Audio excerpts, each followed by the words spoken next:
Welcome to the meeting of the morning of June 21st, 2022. We will call the meeting to order. Tony, will you please call roll? Present. Here.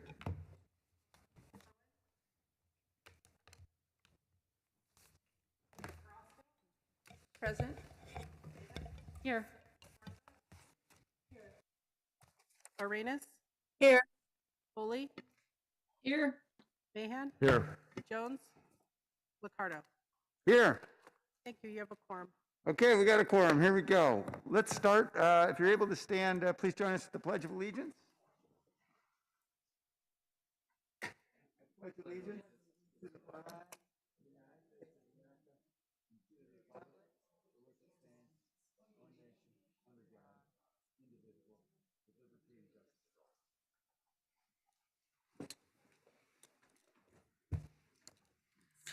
All right, today's invocation will be provided by Mother Millie Hughes, from St. Francis Episcopal Church. Councilmember Davis will tell us more, and welcome, Mother. Good morning, everyone. I'd like to invite Mother Millie Hughes from St. Francis Episcopal Church to come to the podium to lead us in this morning's invocation. Mother Millie provides the liturgical and spiritual leadership for St. Francis. St. Francis has had a long history in San Jose, with the first service at Willow Glen dating back to 1958. My family and I attend St. Francis, and I can confidently say that Mother Millie and everyone at St. Francis embody the welcoming and accepting nature of San Jose. Thank you for coming today, Mother Millie. Thank you. Good morning. I invite us all into a moment of silence to quiet our minds and calm our hearts.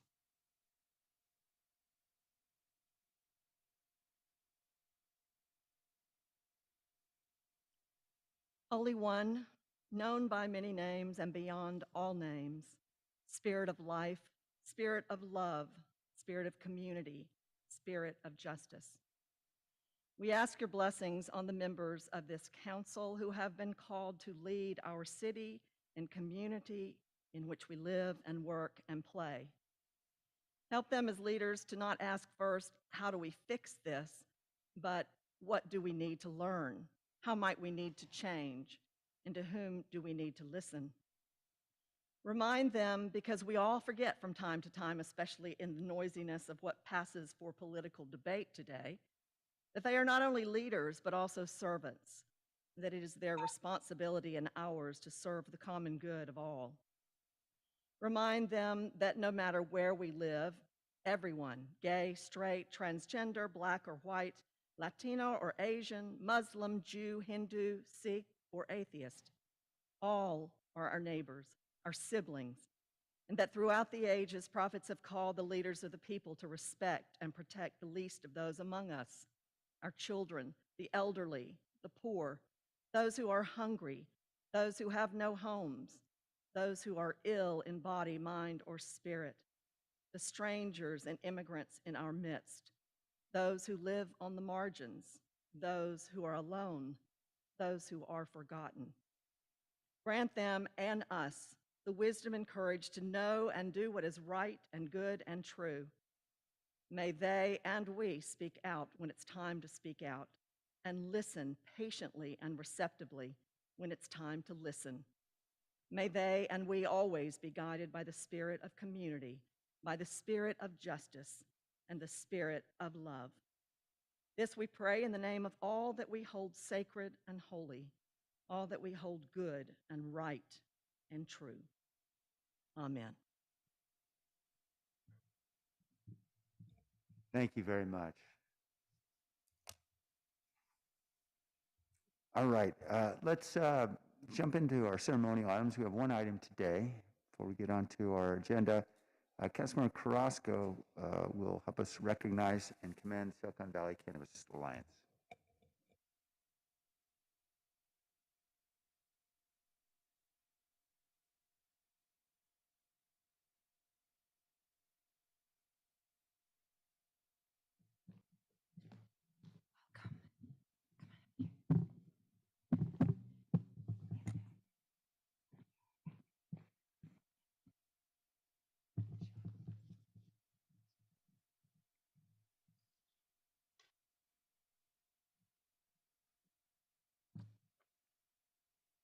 Good morning, everyone.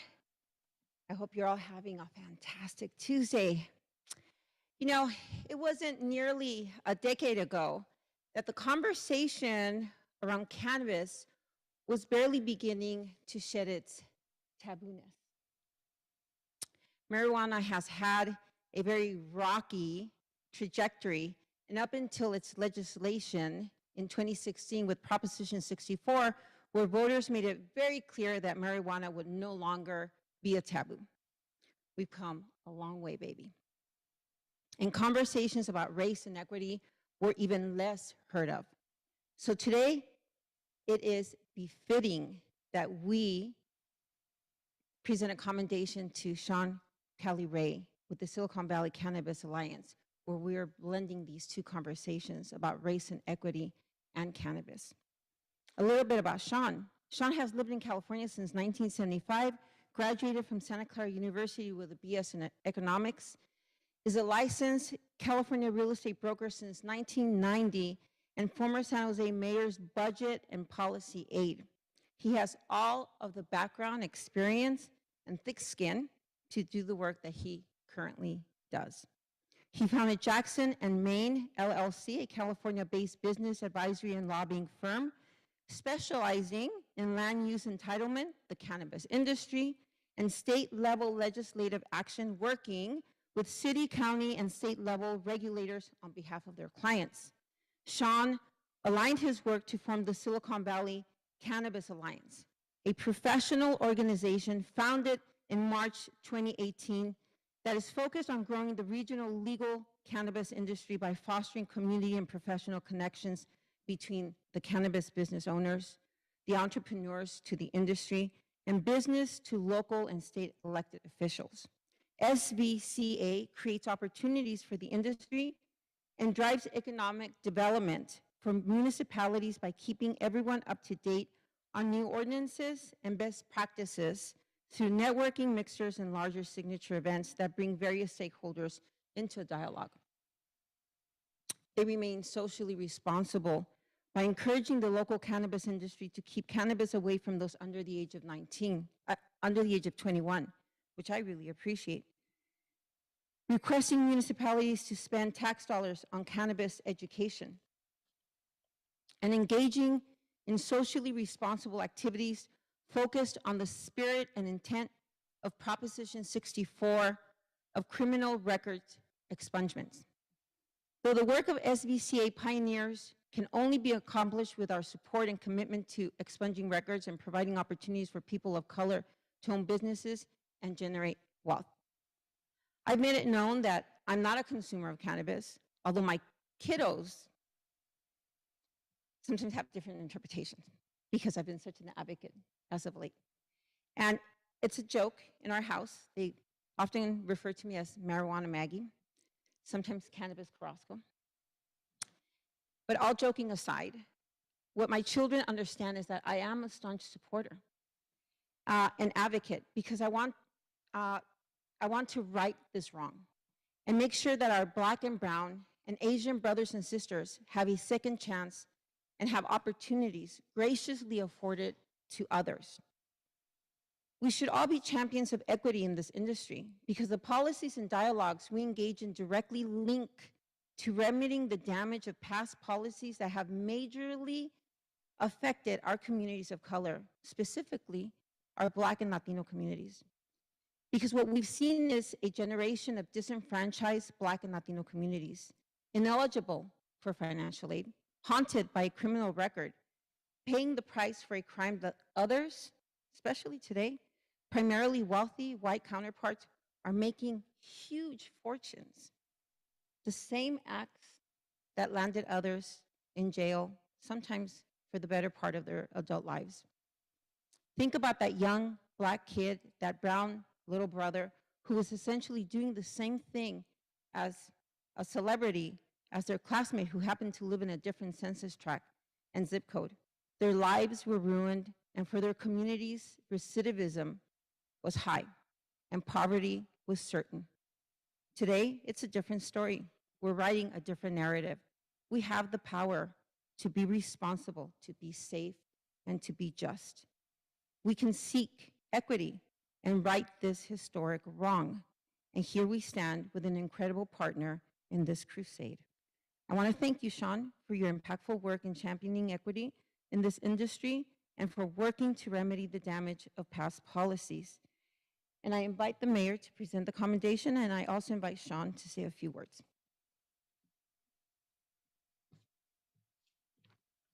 Thank you very much, Council Member, San Jose City Council members, Mayor Liccardo, for this generous recognition. I must start, and I think we all owe it to the women in our lives. They are always the rock that is always behind us. Everyone is indebted to their mother, and I am indebted to my wife, who is really the heart of Silicon Valley Cannabis Alliance, her boundless energy and mastery of everything that has continued to move this organization forward. There's a lot of people I want to thank, so I've asked that you just bear with me. Victor Gomez, who was a co-founder in this endeavor. Former Mayor Chuck Reed. We were on opposite sides at some times, but frankly, we came together because we realized that cannabis should not be sold on the streets. It should be sold in legal dispensaries, under cameras, with security officers, with guidelines, paying taxes, regulated, tested, so users don't have negative impacts that come from street dealing. And I thank the San Jose Police Department for their role in helping shape this ordinance, similar to the one that they did with gaming and creating the trite restrictions. San Jose has one of the best ordinances in the state. When the state actually created their program, they've modeled the most of it behind San Jose, and that was a lot to do with the police department and the work of Chuck Reed, former Mayor Reed. There were also industry partners, cannabis entrepreneurs very early on that realized that being legal and being fair and correct and abiding by the law was the most important thing. Mark Matalich from Airfield, Doug Klopek and Ernie Areola from Lux, Jesse Dong from Natural Herbal, Steve D'Angelo, which some of you may know, who's quite famous from Harborside, Joe LaMonaco, Neil Raditsky, and a posthumous thanks to Derek Howard, who passed away just about a year or so ago, whose actual birthday is today, and his ashes are being scattered by his friends in Hawaii, his resting place. Attorneys James Anthony, Sharmi Shaw, and Jim Roberts, who gave us sound legal advice all the way through the process. And Dr. William Armeline and Reverend Jeff Moore, and Attorney General Rob Bonta for being the moral compass in the industry and remembering that we owe a duty to those who paid the heavy price of jail and broken families on the path to legalization, and to never forget that our focus forward should be fairness and equitable. Recognition is due for some strange and interesting alliances. Osh Kalra and Pete Constant, who never really saw eye to eye on much other than perhaps getting a beer. But on cannabis, they definitely brought to their personal biases aside, their political views aside, and collaborated to really work together to see that there was a good policy put in place. Finally, the council members behind you and those that are on virtually, who really made sure and keep us accountable every day. Councilmember Carrasco, Mayor Liccardo, Council members Foley, Davis, Arenas, Perales, Jimenez, and Esparza, the support of Congressman Rocana, State Senator now Dave Cortese, Senator Jim Bell, former Senator Jim Bell, and thanks to all their efforts during the COVID pandemic in keeping our doors open and keeping safe access available. Finally, I wouldn't be a self-respecting lobbyist that didn't take the opportunity to lobby at this point. And that is this, is that $17.5 million a year is estimated to come in annually from cannabis to the general fund. I'd like to ask the council to find the funding, to create a program that creates college scholarship program that sends young adults from these districts, from these census tracts that were adversely affected by the war on drugs. Each one of us here is here for community service and for the public good, especially the council members. There are so many other things we could be doing instead of community service. But I think this is one of those programs where you take a portion of that $17.5 million, however it can be done, and really make an impact and a lasting change in our community, and that is through education. Help some of those children whose families were broken apart, whose parents may have gone to jail, the wives and sisters and brothers and everyone else that were affected by the war on drugs, and give them the opportunity, taking money derived from cannabis revenue and giving it back to them and put them through college. Give them the opportunities we all had. I'm the first person in my family to go to college, and it dramatically changed my life. My father left India when he was 17, when his father died, to go work. He had 1 year of college, and that's all he had.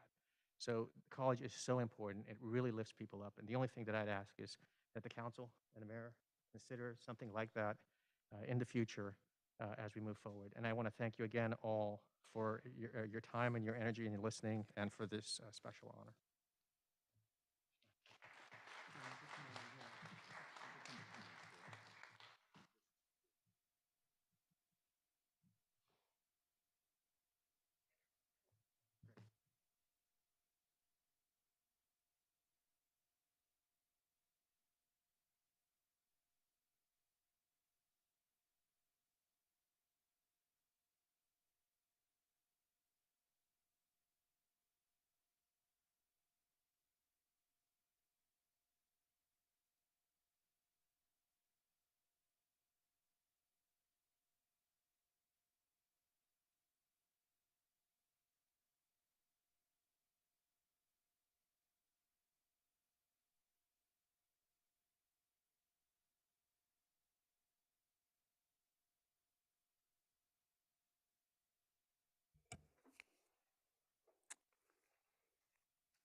Okay, we're returning to the agenda on orders of the day. Does anyone on the council have any changes to the printed agenda? There's a request from staff to continue or defer for 1 week item 10.1A. That's a consent agenda item on the land use calendar. That's 10.1A regarding an off-sale permit. Are there any other proposed changes? And I should tell Tony I'm not yet up on Zoom to be able to see what my colleagues are doing. So if you could let me know if they've got any hands up. Sure. There's no hands right now. Okay, Do you need a motion, Mayor? I think I do. So moved. Second. All right, motion from Councilmember Davis. Let's vote. Jimenez? Yes. Thank you. Perales? Yes. Cohen? Aye. Carrasco? Davis? Yes. Esparza? Yes. Arenas? Yes. Foley? Aye. Mahan? Aye. Jones? Aye. Ricardo? Aye, Thank you. great. On to the closed session report. Nora? Thank you, Mayor. We do not have a report out of closed session today. Okay. We'll move on then to item 3.3, which is the approval of various budget actions. Sorry about that. I got to put the mute button on. Approval of various budget actions for fiscal year 21-22. There's no presentation. Are there any questions? I'm raising. On Zoom? Oh, you just have your hand on Zoom. Sorry to fake you out there, Tony. Let's go to the public first to see if there are any comments from members of the public on this item. Every member of the public has 2 minutes to speak. Okay, I see none, so let's go back to the council. I don't see any hands up. Do have one question myself. A couple different places in this document. I know this is a very lengthy document. It discusses, and I guess this is a question for Jim, the $10 million that we're setting aside, and it relates to dollars that it's a reflection of our challenges getting FEMA approval for reimbursement. And actually, Lee may have answered this one. FEMA reimbursement on the on the shelter that we were providing, the non-congregate shelter. And apparently FEMA told us, hey, city, that's a county responsibility, so we're not going to reimburse you. Did I get that right? Yeah, Mayor, this is Jim Shannon, city's budget director. Yeah, so the action that was in there is the city has been supporting the county's efforts to provide isolation and quarantine support services for residents in San Jose residents into motels and hotels who can't isolate themselves. And so, this has been sort of a ongoing program that we've been involved with kind of since the beginning of the pandemic. A number of the services that are provided as part of that overall service are reimbursable by FEMA, but there are some that are not. So some of the financial assistance and some of the in-home supportive services that are provided by the county is not FEMA eligible. When the city initially, participated in this at that time, we thought that there was potentially some costs that would not be FEMA eligible. But as we kind of went down the path, there was a time there where we thought as FEMA was sort of evolving some of their rules that we thought we could have all of this be eligible for FEMA reimbursement. Right. Subsequent conversations found out that really there's a portion that is not going to be eligible for FEMA, and those are the costs that we would be responsible for. So it kind of goes back to kind of what our original sort of plan was. Yeah. So when we set aside that $10 million, that was in anticipation that some of those costs would not be eligible for FEMA, this being one of the big ones. And thanks, Jim. And I appreciate everything we do during the pandemic in terms of spending dollars as a calculated risk. We recognize FEMA may or may not reimburse us, but we do it because we think there's an urgent need that we need to respond to. In this case, getting COVID vulnerable residents of ours into shelter and transitional housing. I guess if the federal government says, hey, this is a county responsibility, I guess it begs the question, did we go back to the county and say, hey, county, the federal government told us this is the county responsibility, so why don't you reimburse us, and then you can go get reimbursement from FEMA? And I think, and anybody else wants to chime in, I think what Cal OES is saying is that the types of services, the full array of the types of services that is being provided, all of those are not FEMA eligible, regardless if the county provided or if the city provided it. So and I think that's where the discrepancy lies. So I think some of the in-home supportive services and the financial assistance are not FEMA eligible at all. I could, Lee, did you want to jump in? No, I would agree with Jim. That's my understanding of it. With that said, we do have additional agreements and amendments that we're working on right now with the county related to this program. So we can certainly fine tune to make sure that we're correct in that. But if the interpretation is from FEMA that has changed, that this is more of a county responsibility, we absolutely would have the option of negotiating with the county for them to bear those costs through reimbursement and then have us pay the difference. So that can be something that we check on as we renegotiate those agreements. Okay, I'm just trying to pull up the portion of that memo now to make sure I'm reading it right. I thought that's exactly what FEMA did say, is that we won't reimburse you because you're not the right agency to be providing this service. And we would reimburse the county if the county was. And I thought I saw that somewhere early on in pages 3 or 4. And let me see if I can pull up the precise part of the memo. Yeah, and Mayor, I'm also looking at one of the detailed sort of write-up that we have there. I'll go back to the first one, but staff, a little snippet here says, staff has concluded the city's financial participation in the county's isolation and quarantine support program to pay for rental and financial assistance and in-home support services for San Jose residents would be ineligible for FEMA reimbursement. Only the direct expenses of motel and hotel room stays is eligible for the FEMA reimbursement. I guess it's the next sentence down where it says per Cal OES. I'm sorry, it's not FEMA it's telling us, it's Cal OES. Per Yeah. Cal OES, the county has the sole legal and jurisdictional responsibility for non-congregate sheltering. Therefore, the city would not be eligible to claim any of those costs to FEMA. Because that's where I'm getting hung up. Yeah, I think maybe it's maybe in artfully where I think there are two components. I think one component is that for the whole program, the county is the agency that would submit to FEMA for the cost to be reimbursed. And so I think that's what that's trying to say there. So the city wouldn't really be, we found out the city would not be the one to submit for any of the costs because it was a county-run program and the county has that responsibility. But of the overall program that the county was doing, that portion for rental and financial assistance and in-home support services is not eligible for FEMA reimbursement regardless if... Regardless.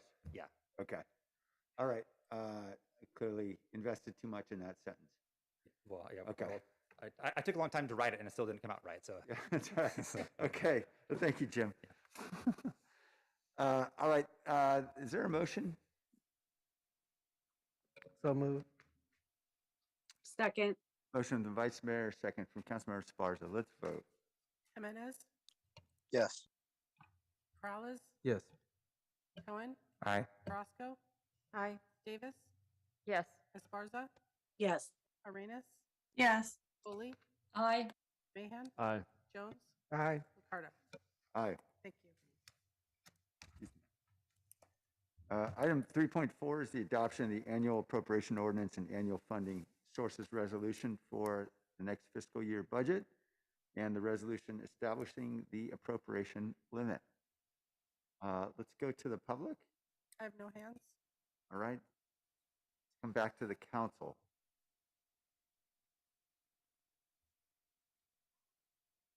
Are there questions? Move Comments? approval. Motion- Second. Motion of Councilmember Foley. And I just one question for clarification, Jim. The 1.4 million, I'm sorry, 1.4 billion that's established as the GAN limit. Inevitably, people, whenever they mention GAN, they say, well, but your general fund actually exceeds that. And I presume that the same state rules apply with regard to capital expenditures and so forth being exempt. Is that right? Hi, Jim Shannon, City's Budget Director. So no, that is sort of a variety of different expenditures are eligible under the GAN limit, not just the general fund. Some of the capital expenditures apply also. Okay. Okay. I won't, I'll take it offline then. I understand this gets pretty detailed. Yeah, there's a lot of back, yeah. Okay, thank you. All right, let's vote. Jimenez, Yes. Peralez, Yes. Cohen, Aye. Roscoe, Aye. Davis, Yes. Esparza, Yes. Arenas, Yes. Foley, Aye. Mahan, Aye. Jones, Aye. Ricardo. Aye. Thank you. All right, item 3.6 is the City of San Jose 2022 Tax and Revenue Anticipation Notes, which we affectionately call TRAN notes. There's a presentation. Welcome, Julia.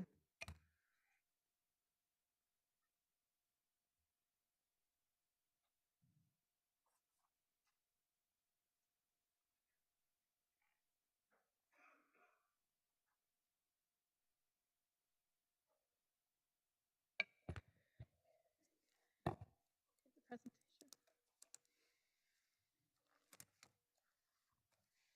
So, good afternoon, Julia Cooper, Director of Finance. I have with me Jim Shannon, Budget Director.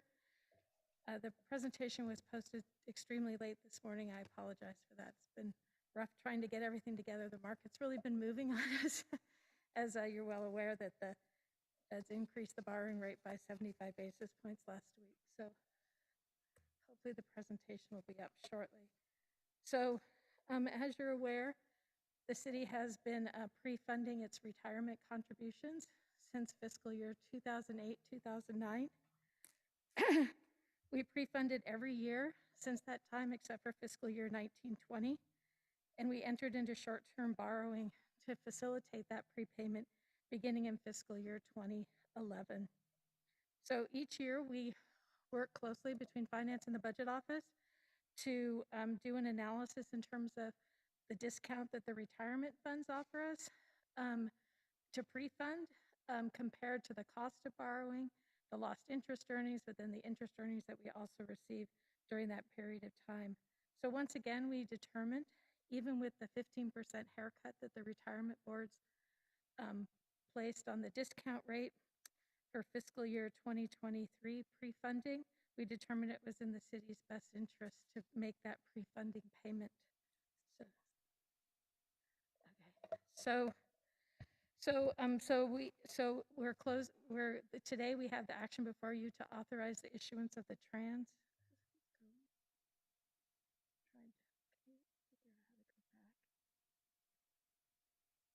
Can you take it back to slide 2? The action before you has the ability to issue up to $360 million for the borrowing, which is about 85% of the total pre-funding amount of $421 million, which would be pre-funding for all of the Tier 1 contributions and also the OPEB retiree healthcare costs. So, and we're also working and analyzing how much of that we pre-fund and then how much we split between repaying the TRAN in 8 months in February and 12 months in June of next year. So we undertook a competitive solicitation for banks to do a private placement like we've done in the past, and Bank of America was selected through that competitive process. The benefits of doing a private placement is we don't have to do an offering document, we don't have to provide monthly cash flows, and it is much easier and less document intensive. So as I mentioned, the authorization today is up to $360 million. The bank offered us up to $450 million. The TRAN is secured with 2022-23 property tax receipts and any other legally available general fund revenue. The interest rate, given the current volatility, the city has the flexibility to determine the TRAN size and the proportional maturity dates, as I mentioned, between 8 and 12 months, prior to our rate lock on June 29th. And the fixed rate will be set on closing based on those two tenors, based on the secured overnight financing rate, or SOFR rates. And the final maturity will be June of 2023. So I thought, since interest rates have moved quite a bit, that we do a comparison between the information that was presented in the May 24th, the staff report that you have before you today. At that point in time, for an 8-month maturity, the interest rate was just under 2%, and the credit spread from the bank is 26 basis points. So we looked at an all-in borrowing cost of a 220, and for 12 months, the all-in borrowing cost of a 253, with that credit spread at 27 basis points. So based on that, assuming that we finance the 85% of the amount that we need to pre-fund, we have interest paid on the trans, and then we have additional interest that we earn on the cash that we wouldn't have used for pre-funding. We have some cost of issuance. So we still expected to have a net savings of just over $10 million. And compare that to the budgetary savings of $6.6 million, we still were exceeding that budgetary savings by almost $3.6 million. It's important to note these budgetary savings are across all the funds, because retirement contributions against all the funds. However, since that time, as you're well aware, the Fed's increased interest rates, and we've seen a corresponding increase in the cost of borrowing by nearly 100 basis points. So the 8-month rate as of last Friday would have been a 279. Credit spread remains the same. So all-in borrowing costs of a little over 3% for an 8-month, and then a 312 for the interest rate on a 12-month with the credit spread, and then a total indicative rate of just under 340. So while you can see in the table on the right-hand side, we still have significant savings to the city and above the budget estimate. So it obviously makes sense to continue to proceed, but as you can see, the cost of borrowing is much higher, about $1 million more than it was just a month ago. So we're moving forward with your approval today. We have calls scheduled with the bank, but we'll rate lock on June 29th and determine the maturity between 8 and 12 months. We'll close the deal on July 1st, in which we move a tremendous amount of money between the bank and the retirement plans, $421 million. And then with the final maturity of the trans will be at least a portion of it on June 30th. So the recommendations today are for the council to approve the issuance of up to $360 million, approving the documents associated with that, and then also to take some appropriation and funding resolution amendments, recognizing up to the $360 million. And then at annual report time, we'll clean up with what the actual actions were and the rates that we paid. So with that, we're available for questions. Great. Thank you, Joy. All right, questions from the council? Let's go first to the public. Are there any public speakers? No hands. Okay, thank you, Tony. All right, from the council. Second. All right, it's a motion. I'm sorry to keep butting in with questions, but this one is a bit of a departure from our traditional use of transfer. Clearly doubling down on this approach just in terms of the quantity. Hadn't seen us go much above 100 million before. Joey, as we look at that slide that describes the savings, the general fund, if we could go back to that slide. First the 11 million, and then eventually it becomes a 6.6 million in the next fiscal year if you go through all the calculation.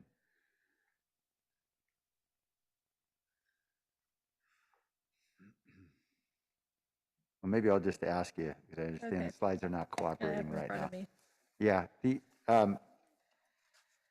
you just look at the prepayment savings of 11.5 million,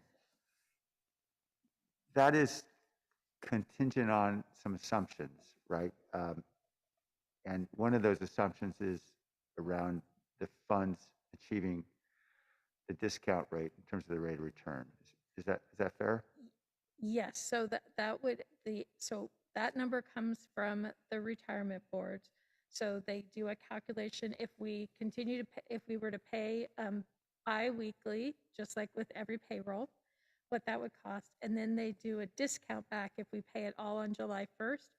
And they took the discount rate, 6 5/8, reduced it by 15%, and then that's the amount of the discount that they did and calculated how much we would owe them on July 1st. So yes, it does make the assumption.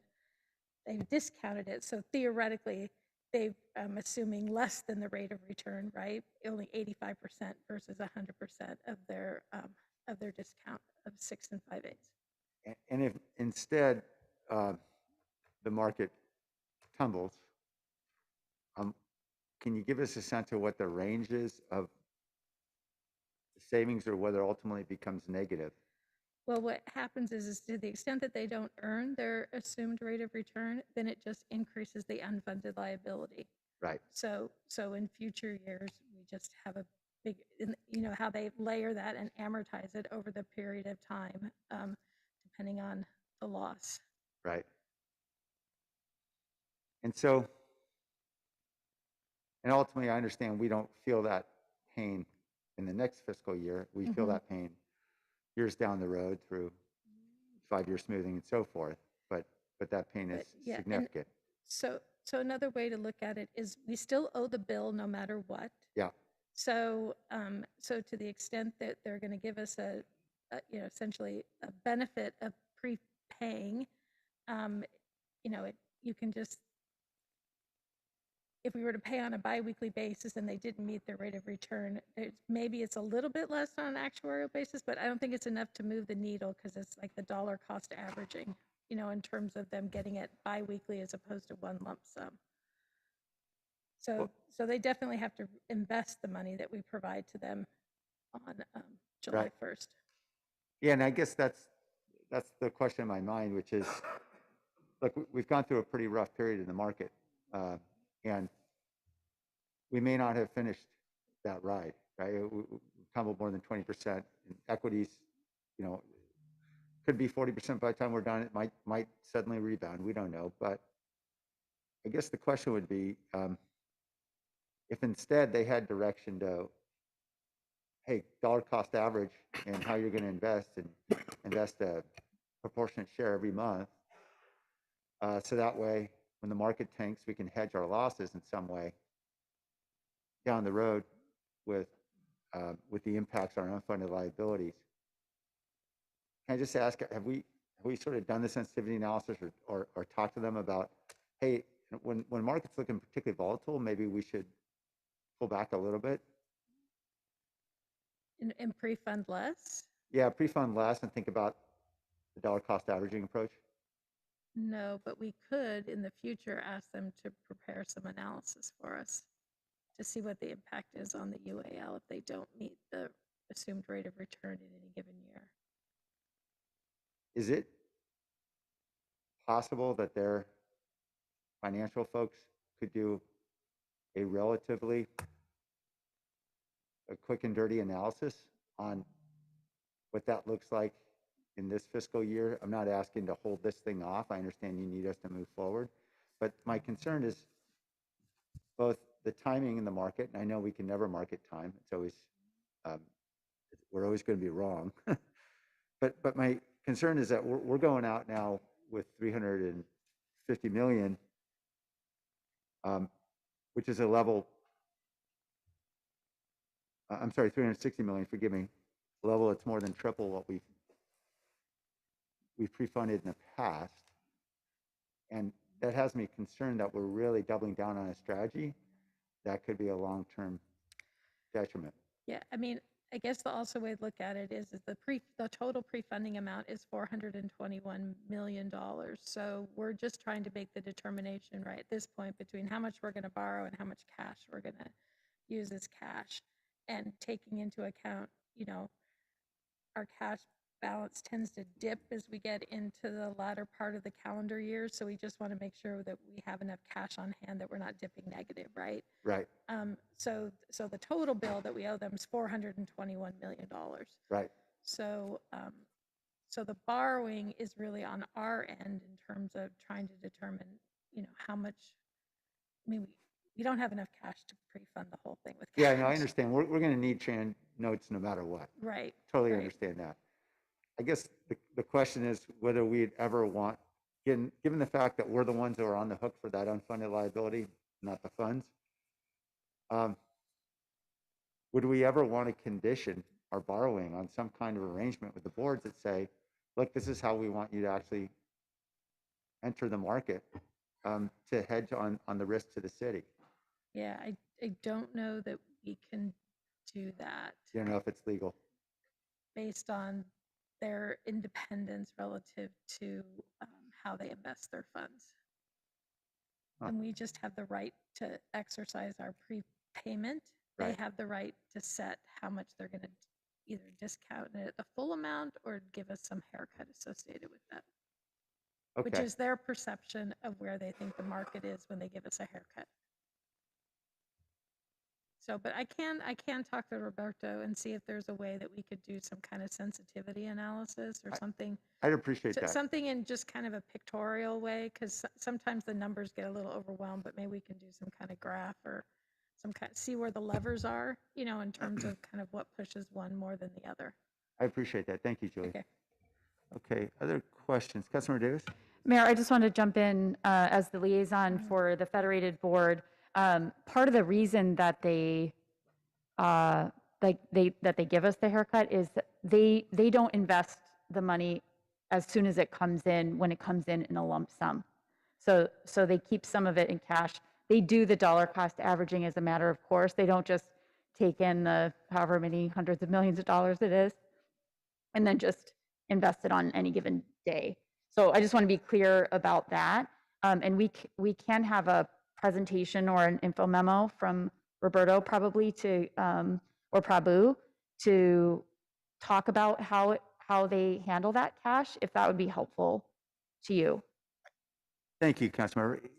I guess it would be helpful to have that conversation, whether it's through an email or memo, presentation, whatever. I'm open to whatever works. I just think that we are really more than doubling down on this approach with tran notes, and I'm just concerned about, like to understand better how the dollars actually move when they get to them. Sure, totally. I will happily relay that message as Thank you. well, and I'm sure Julia will too. But I'll happily relay that message because I know they don't just take a big chunk of cash and put it in immediately. Put it on the red. Yeah. Right. Yeah. Okay. And then Mayor, just to clarify just one thing. So the total pre-funding approach for the tier 1 cost is similar this year to how it was in 21-22. I think one of the biggest differences is the amount that we're borrowing is different. Yeah. Just to make sure that's clear. Thank you, Jim. Okay. Any other questions? Mayor, I have a question. Thank you. And first, I know we have historically had joint meetings with the retirement boards. I don't know if we're doing that this year, but this might be a topic we want to include it as an item that we want to discuss jointly with them. If that's a possibility, I'll just throw that out there as the representative to the Police and Fire Retirement Board. I do have a question for Julia. Julia, can you throw up the slide regarding the interest rates? And the market is very volatile, although it's up today, so at least it's up at the moment. I'm wondering, the authorization you seek today, so we're looking at the 8-month rate and the 12-month rate. Mhm. These are the current rates. Do you see these rates going up between now and the lock period, or these are locked, we can lock these in now? We can't lock until June 29th, which is 2 days before closing.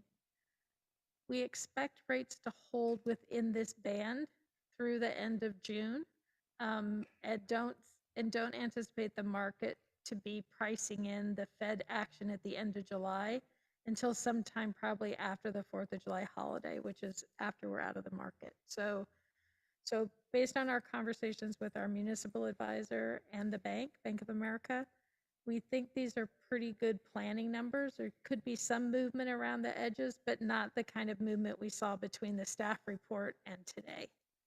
And these are rates as of Friday last week. Okay. So in the mortgage business, I'm getting updates daily about interest rates going up as it relates to residential real estate loans. So hopefully we won't be seeing that as the bond market moves around in the next week or so. But the authorization you're seeking today regarding the 8 months and the 12 months, is that, will you make the determination, or will you want us to make the determination to choose 8-month or 12 months, or you want the flexibility to make that decision? We're seeking that to be a staff recommendation on what to do. And we have the opportunity to split between the two. So we'll likely split probably in the neighborhood of 50-50, with 50% due at the end of February and 50% to be repaid on June 30th next year. Okay, great. Thank you. Thank you, Mayor. That's the end of my questions. Thank you, Councilmember. Any other comments or questions? And I know this is a bit of a dumb question, but I'll ask it anyway. The tran notes are fixed once they're issued, Yes, is that right? last year we did have a variable rate component, but this year, given the amount of volatility we see in the market, we opted just to do fixed rate. Sounds like a good idea. Okay, thank you. I don't think the rates are going to get any better. Okay, we have a motion, don't we? Yes. Yeah. Okay, let's vote. Jimenez, Yes. Perales, Yes. Cohen, Aye. Crosco, Aye. Davis, Yes. Esparza, Yes. Arenas, Yes. Foley, Aye. Mahan, Aye. Jones, Aye. Ricardo. Aye. Thank you. All right, next up is the consent calendar. Are there any items the council would like to pull from consent?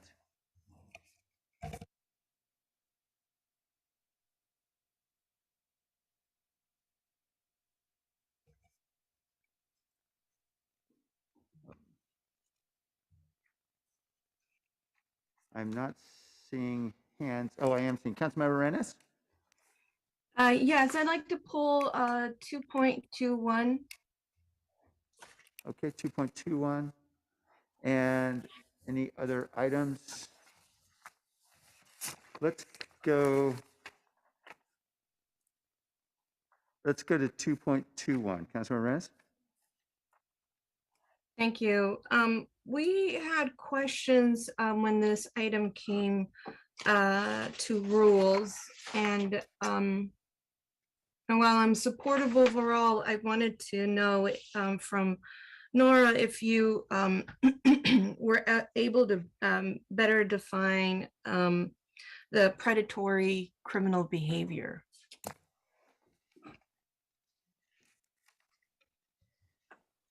Thank you for your question, Council Member. We have looked at penal code definitions of predatory, and they all revolve around sexual assaults that we were able to find.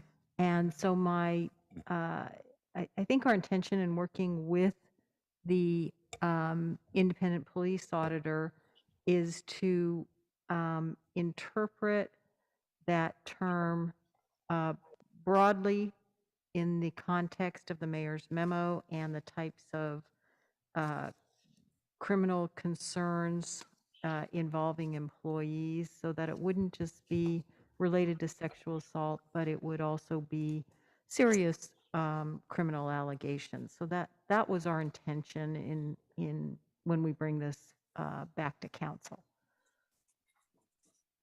Great. And so I'm glad to hear that you're going to broaden that definition of predatory criminal behavior. And then the second question as a follow-up is, what is predatory? So is one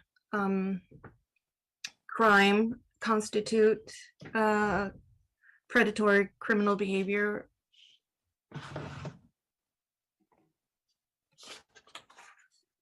We haven't gotten that far in an analysis yet, but when we bring this back, we will provide the council in working with the independent police auditor our recommendations with respect to how this should work moving forward. And obviously, serious crimes may be something that we look at differently.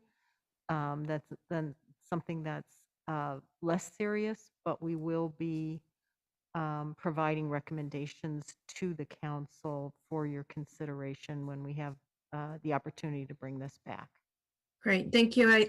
I did express my concern about one serious, if it's a serious crime, and one and to be found or to have allegations against an employee with a serious crime, for me is very concerning. And I know that you're going to do further research on defining that definition.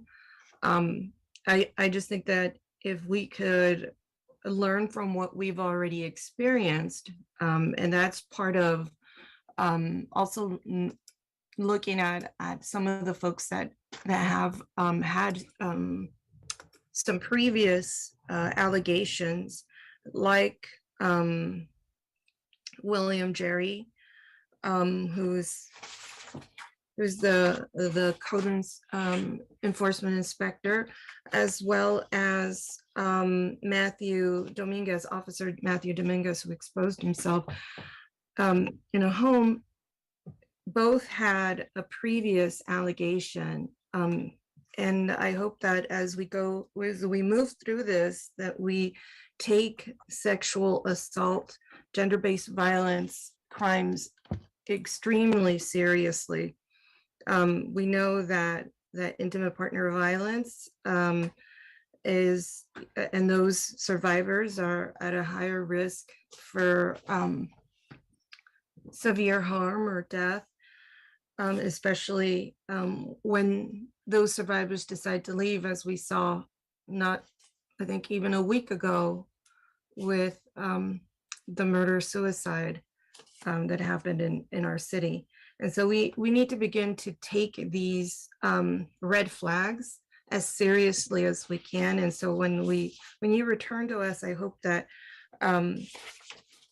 we will make sure that we mark sexual assault crimes as a serious crime, and heed those concerns and those red flags that we've seen in previous employees. Those were my questions. Those are my comments. And I'll make a motion to approve. Thank you, Councilmember. And Mayor, can I Second. add one other thing? Yeah. Go ahead, Nora. Thank you. I also wanted to indicate, it looked like Jennifer may have been ready to make a comment also for the non-police employees. We'll be working with the city manager in addressing those items. She's done her memo and report, but that again is also focused primarily on the police department, but also could apply generally. And we will work with her also addressing the concerns that you've raised, council member, and other council members have raised too. Thank you.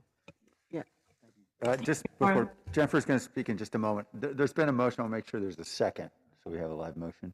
I second it. Okay, great. And Councilmember Reyes, does that include the whole of the consent agenda? Yes, that could include the whole agenda. Okay, great. Thank you. Jennifer? Yes, thank you, Councilmember Arenas.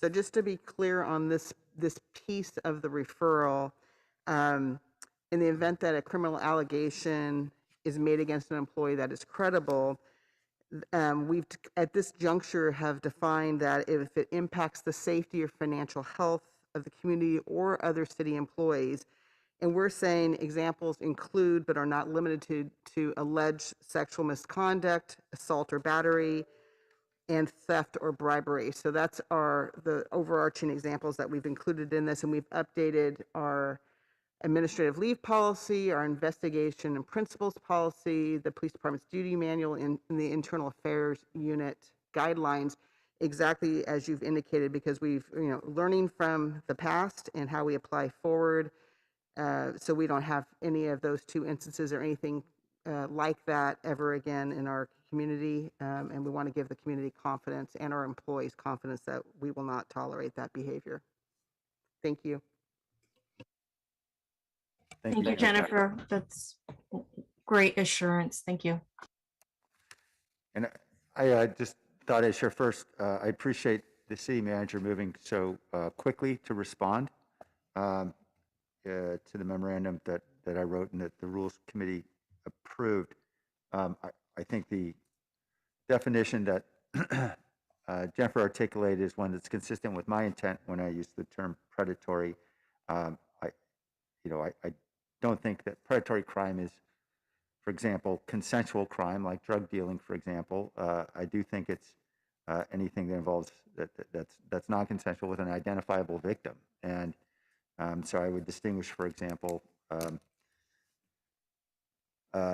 elder fraud from cheating on taxes. I think there's clearly a difference in terms of how you identify victims and who is most directly affected. So anyway, I do agree with the approach that's taken by the city manager and by the city attorney.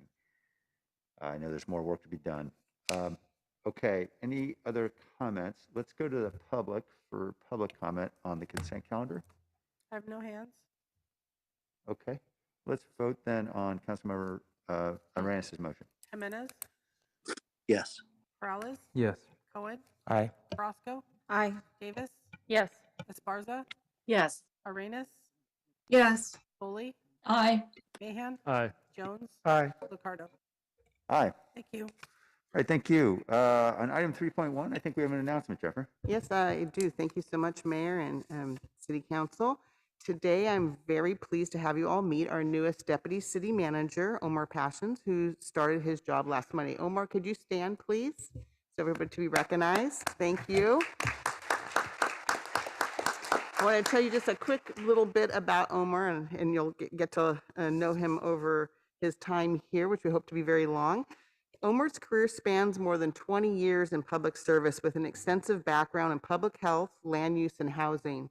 Notably, he laid the foundation for and served as the director of San Diego County's Department of Homeless Solutions and Equitable Communities, which aligned dozens of county departments, cities, nonprofit organizations, philanthropic entities, businesses, organized labor, and community residents to focus on preventing and ending homelessness.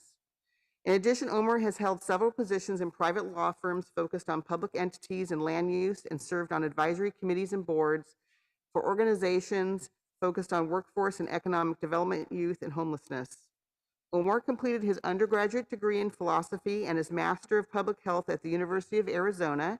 He received his Juris Doctor degree from George Mason University's School of Law in Arlington, Virginia. As Deputy City Manager, Passions will play a leadership role on two of the city's enterprise priorities, ending homelessness and clean, vibrant, and inclusive neighborhood and public life, which includes the following portfolio: homelessness issues, Beautify San Jose initiative, code enforcement, and the vehicle abatement program, among other assignments. So basically all of our quality of life work in San Jose. With Omar's passion for the community through his professional and personal endeavors, we look forward to Omar's progressive leadership, expert knowledge, and sheer determination to make a difference in the lives of the people of San Jose. Please help me welcome Omar to San Jose and to his new role. Thank you again, Omar, for joining us.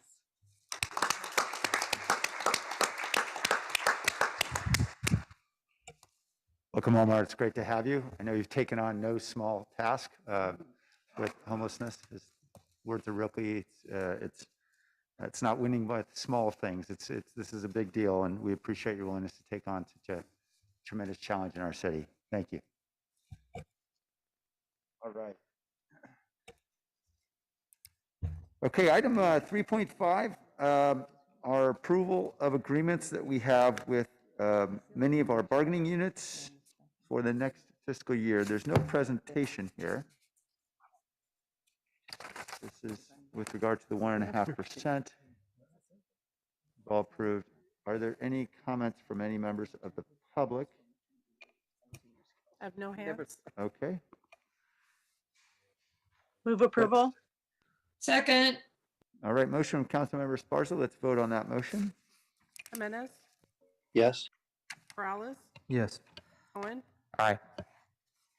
Crosco, Aye. Davis, Yes. Esparza, Yes. Arenas, Yes. Foley, Aye. Mahan, Aye. Jones, Aye. Liccardo. Aye. Thank you. Okay, we're moving along at a pretty good clip here. I would note it's now 12:07. I was going to suggest that we break for lunch at 12:30 and return at 1:30. Does that make sense? Okay, we'll do that then. Let's take up item 4.1, the military equipment use policy for the police department. We have a presentation. Welcome, Chief and team.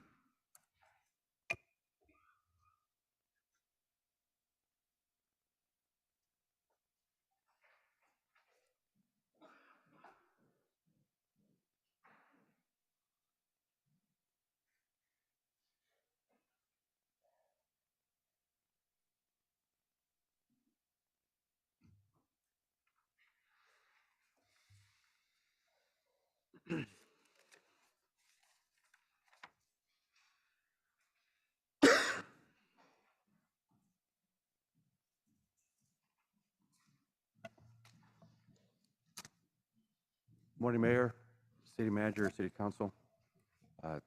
Chief of Police Tony Mata here. I'm here with Assistant Chief Paul Joseph, who runs the operations of the department along with me, and Captain Steve Logorio, who is oversees the special operations units who primarily use this type of equipment. We're here to present to you the military use policy and the adoption recommendation for adoption of the ordinance.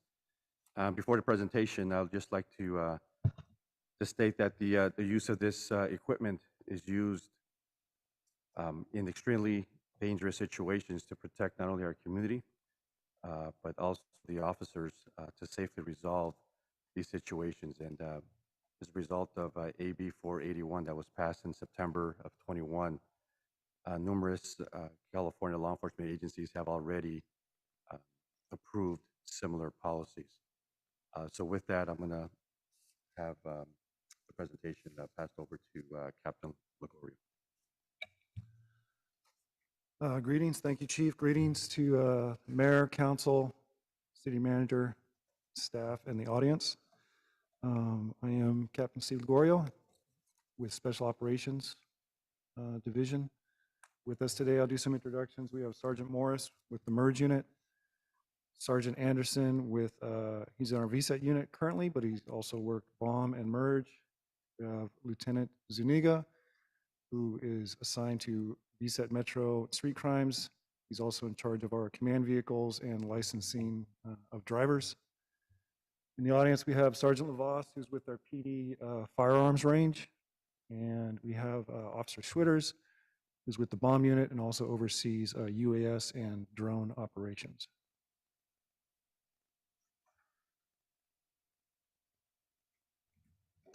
So brief history. This AB, Assembly Bill 41, was passed at the end of last year. In January 2022, it was codified as Government Code 770. In January of 2022, we completed our inventory. We did that early so it would help us guide us through the actual policy creation. May 2022, the guidelines were completed, had gone through R&D and also City Attorney. May 2022, the guidelines were posted and public notification. Some quick definitions. Governing body is you all here. City Council, law enforcement agency is us. San Jose Police Department. Military equipment, as we move forward, you'll see what it actually is defined by the law and the use policy, which we posted. Military equipment, and this is abbreviated definitions. Number one is UAVs or drones, and also ground remote vehicles, which are typically used by our bomb unit and the merge unit. Category number two is MRAPs, or armored personnel carriers.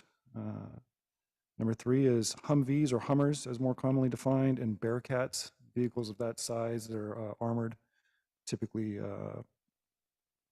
heavy-duty vehicles. Number four, tracked armored vehicles. We do have a request for one of these, but typically, and what this military equipment is really talking about is things we don't have, such as armored personnel carrier or a tank. The reason that's on there is if somebody were to acquire that from the 1033 program, we don't have any of those vehicles of that magnitude. Command and control vehicles, which are basically command vans. Weaponized aircraft or vehicles, we have none. Number seven is explosive rams or breaching tools. Number eight, 50 caliber or greater firearm, we have none. Number nine is the ammunition for those weapons, we have none. Number 10, specialized firearms and assault weapons. Number 11, explosive projectile launchers. Number 12, flashbangs, tear gas, and pepper balls. 13 is LRAD, shockwave, or microwave weapons. LRAD is long-range acoustical device, which is basically a long-range loudspeaker. Number 14 is 40 millimeter launchers, stun bags, and sim weapons. And then number 15 is any other items determined by this government body. And number 16 does not include authorized general equipment from the Federal Defense Logistics Agency. This next slide, this is typical equipment that we probably associated with military equipment in the past. What you're looking at here is an MRAP and a Humvee. Vehicles like this are acquired through the LESO, which is also known as the Law Enforcement Support Office, more commonly known as the 1033 program. We do have access to that program, and that program is directly under AC Joseph.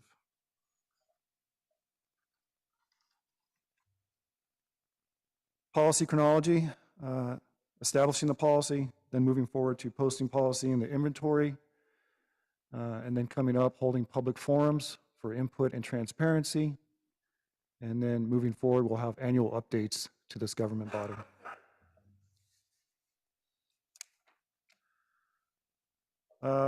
Policy topics.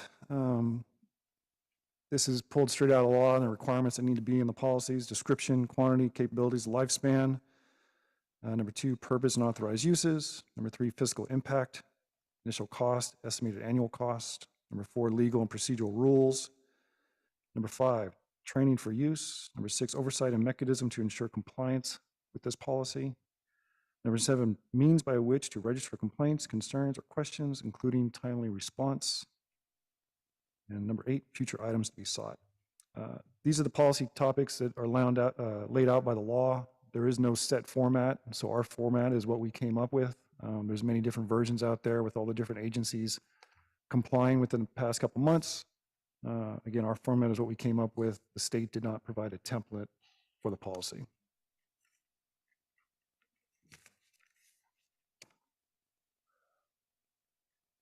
Current requests. I did a current request, more of to get ahead of the game and forecasting at future asks. The first one is a Medcat, which is basically a Bearcat vehicle made by Lenco, this particular model. We currently have 2 in our inventory, but this one is different because it's got medical capabilities.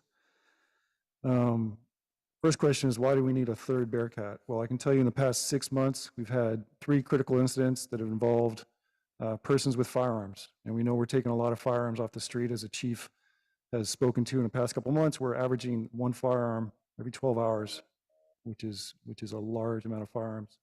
In the past 6 months, those calls, we've had to request secondary support from the sheriff's office to get a third Bearcat or armor.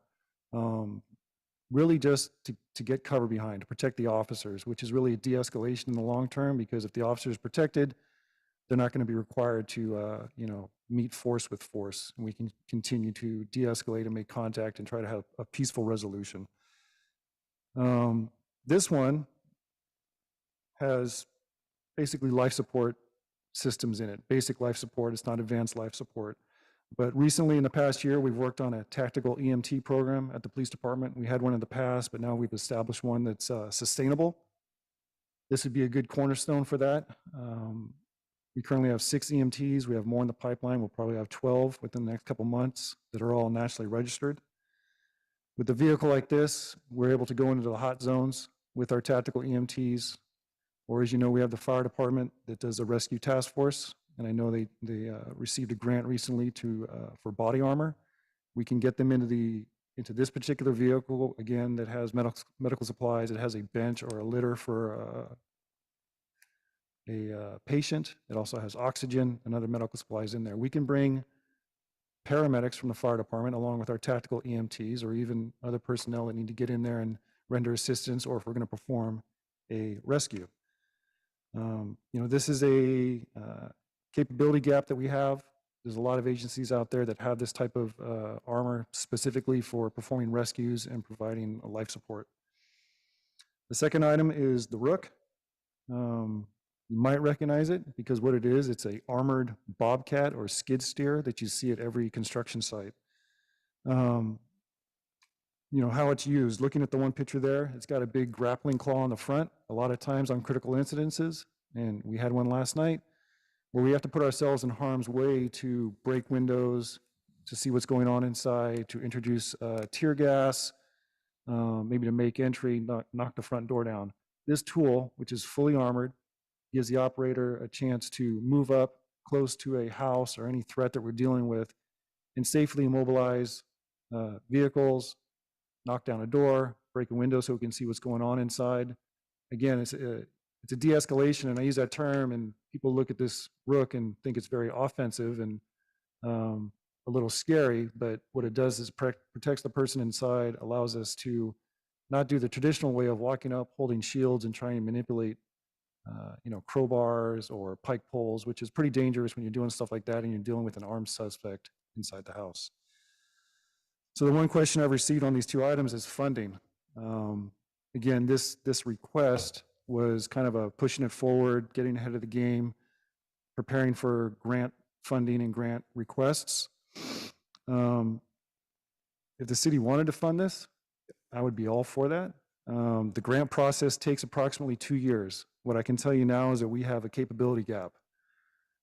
We have to put ourselves in danger to, do tasks that Rook can make a lot safer. We have tactical EMTs.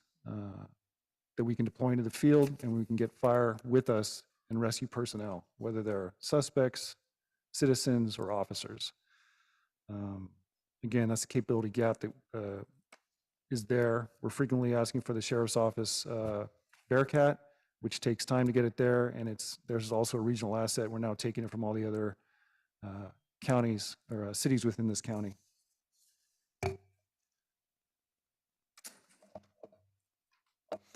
Next steps, policy approval, followed by use tracking, which we're ready to move forward with, ongoing inventory, and annual reporting.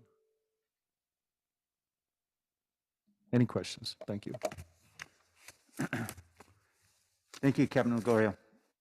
All right, let's go to the public first. Tony? John Lindsay Poland.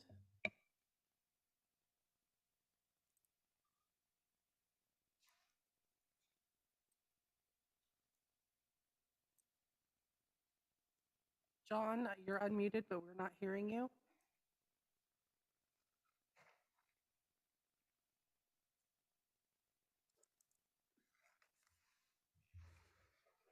Okay, I'm going to move on. I have no other hands. Okay, thank you, Tony. I had a couple questions. If my colleagues don't, let me just check in here.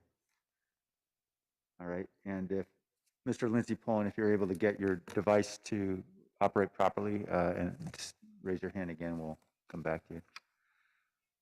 Did raise his hand again. I'll try him one more time. Okay. Pierce is muted. Can you hear me? Yep, we got you now. Okay, thank you.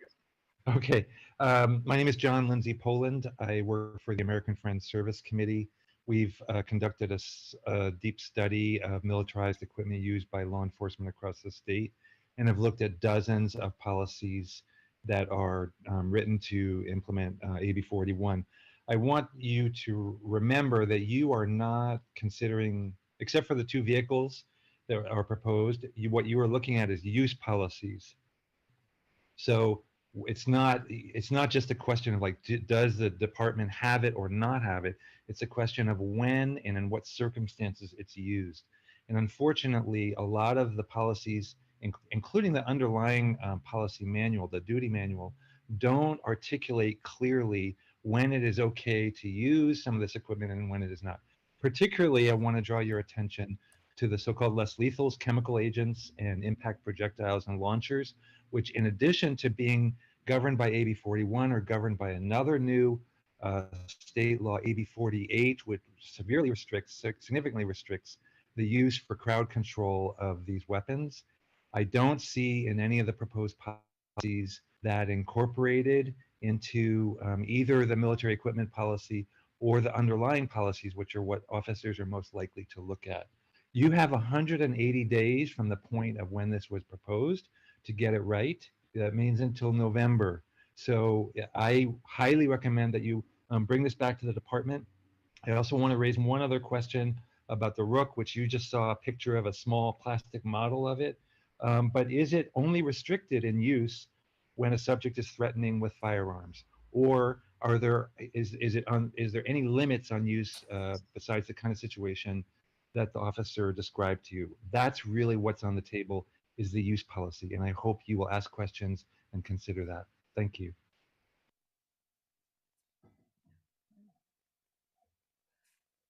Back to council? Okay.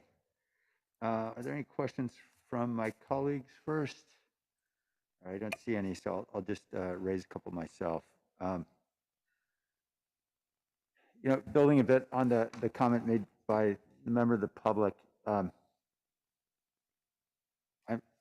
not concerned by the decisions the department's made about which tools to use, because I think compared to other large cities, I think we have a very, very limited use of these various instruments. And as you mentioned, Captain Ligorio, many of these things that were listed are things that we just don't have and don't use. And maybe it would be helpful, you started to identify a couple, and if we could go back to that list that you had on your second slide, could just identify where we actually do not have any of those implements, just so that way the public is very clear. We could put that slide up again.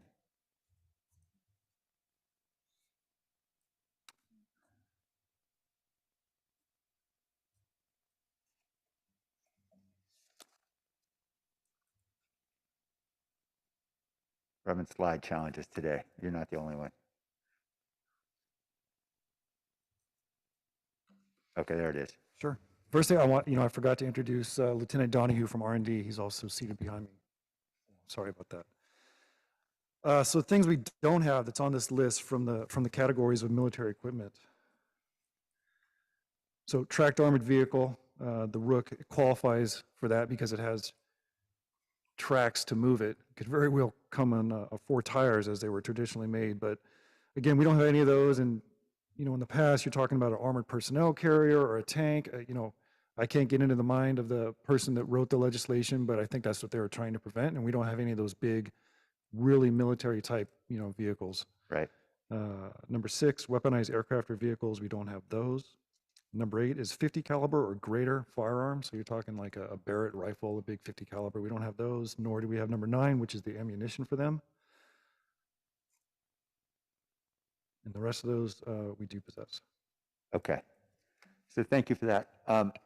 But obviously the use of these items is critically important, and the rules around their use. And I know some of those are in the police duty manual and so forth. Let me just draw one out in particular. That's the LRAD, which I think we all agree is an important tool for a police department to have and for any city to have. During a flood, for example, during any emergency situation where we need to communicate across a very broad area to people in a time of peril. But we've seen, for example, in New York, where the qualified immunity of the officers was actually placed in jeopardy by the use of LRADs that were only 10 feet away from the people that they were directing them toward, and they were using them at a decibel level and at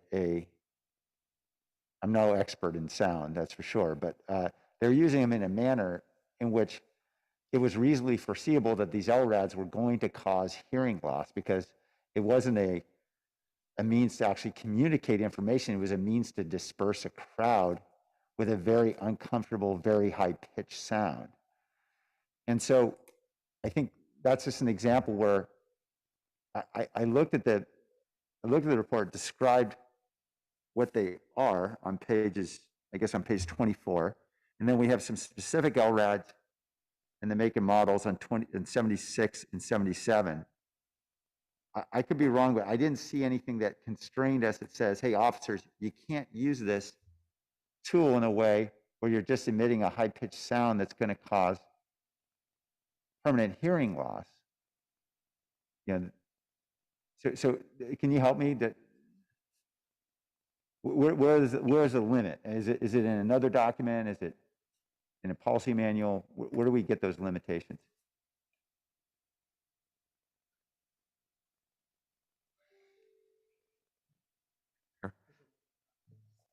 Oh, sorry. Yes, Mayor, these are all limitations that we're creating in this policy.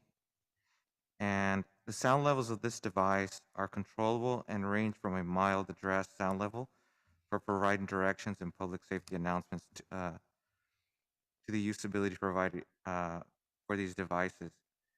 And they're controlled by the department. And like any other use of equipment, we have to understand where our limitations are at and create policy for this use in that for the equipment, and understand that some of this equipment could possibly be deemed as a use of force, and we have policy for the use of force if it's deemed that it's being utilized as a use of force. Paul? Yeah, Mayor Liccardo, that's Paul Joseph, Assistant Chief of Police. I would agree with you that it's not the item itself that's of concern. It's how we would use such an item. And in the case of of all of these items, I would actually disagree with the public commenter that there are specific occasions and use circumstances for all of these things. The LRAD in particular, it's a newer device that we've been using, and primarily it's used at a tactical call out. It's used to we have a couple different ways to communicate with somebody who's barricaded in a structure and doesn't wish to speak to us. One is breaking a window and throwing in a throw phone, which, as Captain McGraw pointed out, is pretty tricky stuff. Right. The other is using this loud device to ensure that the message that we're trying to get across is heard. Right. And that's primarily the way in which it's used. I'm not familiar with the particular incident in New York that you're describing, but that's not something that we envision using it for. And if we need to flesh out our policy to specifically restrict, close contact, high decibel sound, we can certainly do that. I would appreciate that, and I think the public would appreciate that. I appreciate that you read the description in the policy document, but a description is different from a limitation. A limitation says thou shalt not, right?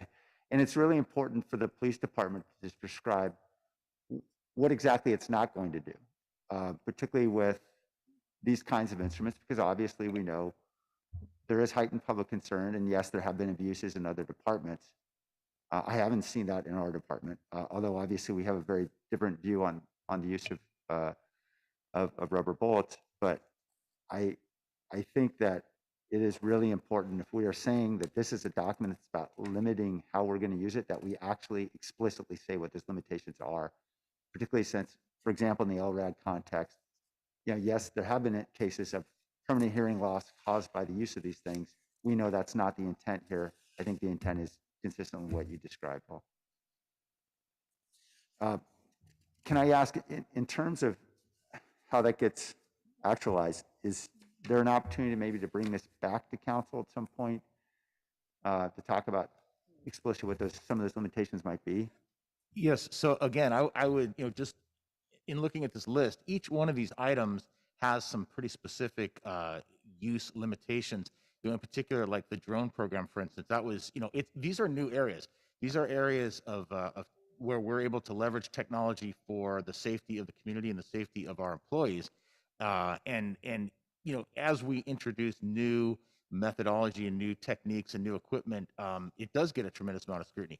And I would say that, this may be one item where the specifics of how exactly we're going to use it, even if in practice we've been using it in a way that in which it's intended and which doesn't seem to cause controversy, but be more explicit, we can certainly come back and delineate that.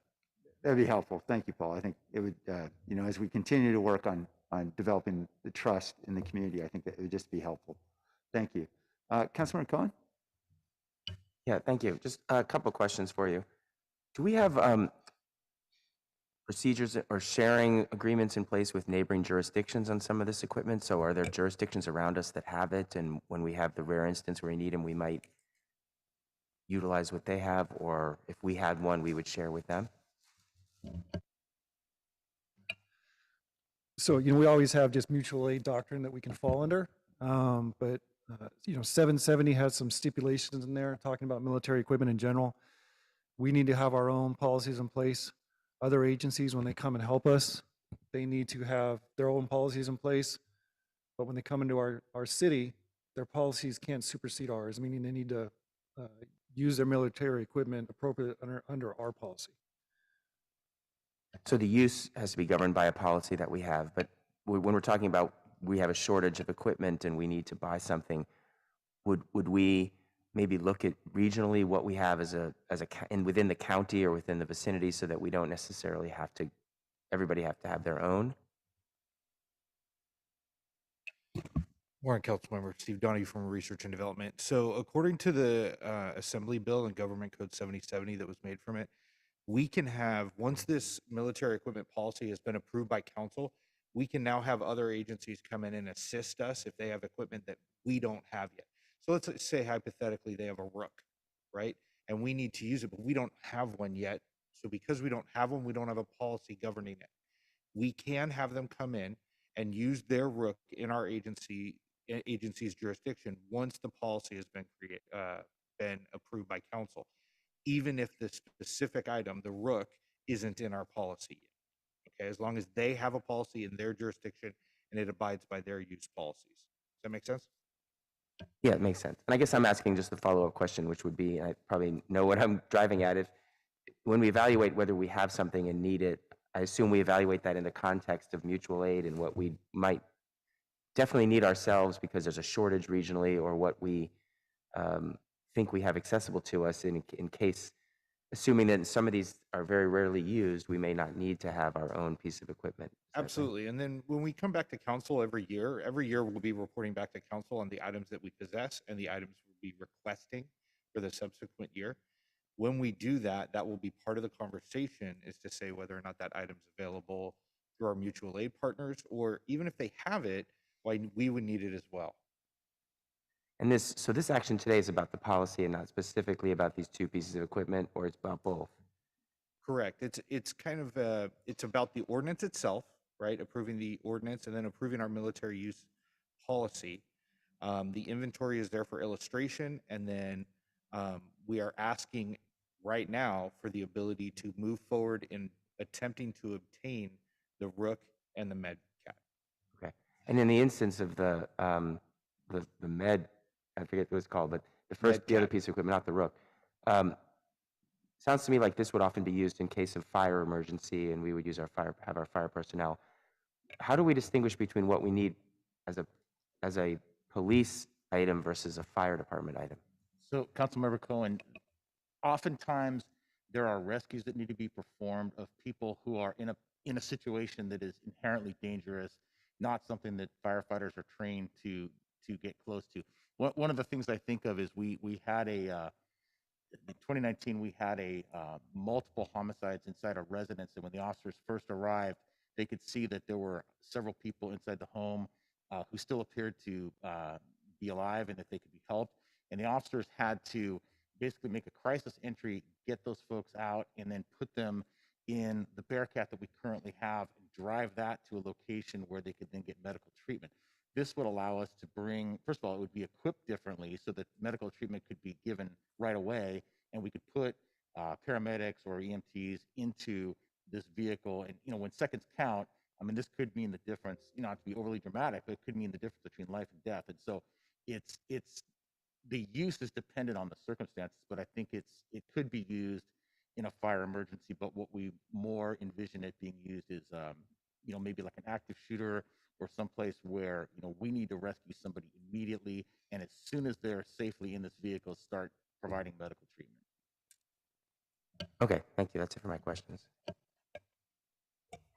Thank you. Going online now, Councilmember Foley. Thank you. Thank you for the presentation. I think what's confusing, at least me, is that we're here to adopt an ordinance, and that's the main purpose of the item before us. But just to be clear, you're also asking us for authorization to acquire the Bearcat and the Rook. Is that correct, Captain Ligorio? Ligorio, I got it right. Ligorio, you got it right. Thank you. Like Lieutenant Donahue said, we're covering a lot of ground today because this is the first time we're here. Request is part of it. So this is a request to purchase now, if the council so deems, or in the future, move forward with other funding sources for the MedCat and the Rook. But we don't have the funding appropriated for it at this time, correct? No, we do not. Yeah, so I think we'll have to wait until we can get the funding together, and that would come back to council for a future action. I think that's what you've indicated in your memo, correct? Correct. And I can actually talk a little bit about purchasing under this policy. The state law says that we need to come back once a year and ask for authorization to purchase items on this list. We do have some wording there that allows us to, replace items that are expired or used or have been damaged. But to be quite honest, we're the 10th largest city in the United States. We make a lot of purchases regularly. Once a year probably won't work. I would just like to prepare you all here that in the future, you're probably going to see items pop up here and there where we're asking for things that need to be purchased. There's already some items that probably should have been on this list, but after I sent out the request portion of this, it was too late. I really couldn't add things to it. So moving forward, You may see things pop up on the agenda that are just items that we need to purchase, and we're not doing that to burden you, but we have to comply with the law and get this government body on board and have knowledge that we want to make those purchases. Okay, so thank you. So we don't have the funding mechanism in the budget to approve the acquisition of the Bearcat or the Rook right now. They total around $1 million. So you will be coming back to us if we say yes, go ahead and purchase this. You still don't have the money. You still have to come back to us, or we can delay that piece, which I would prefer until we take a look at the grants, because I'm struggling, even if this was budgeted, that we're using taxpayer dollars for it when there is potentially grant funds out there available. So you had mentioned, Captain, that you thought we should not wait for grant funds because it takes a couple of years to get those. Can you tell me why these two pieces of equipment are so important that we would not want to use somebody else's funds to purchase these? And do we not have anything that could do this, take these, do the tasks? I know not exactly, but similar to what these do.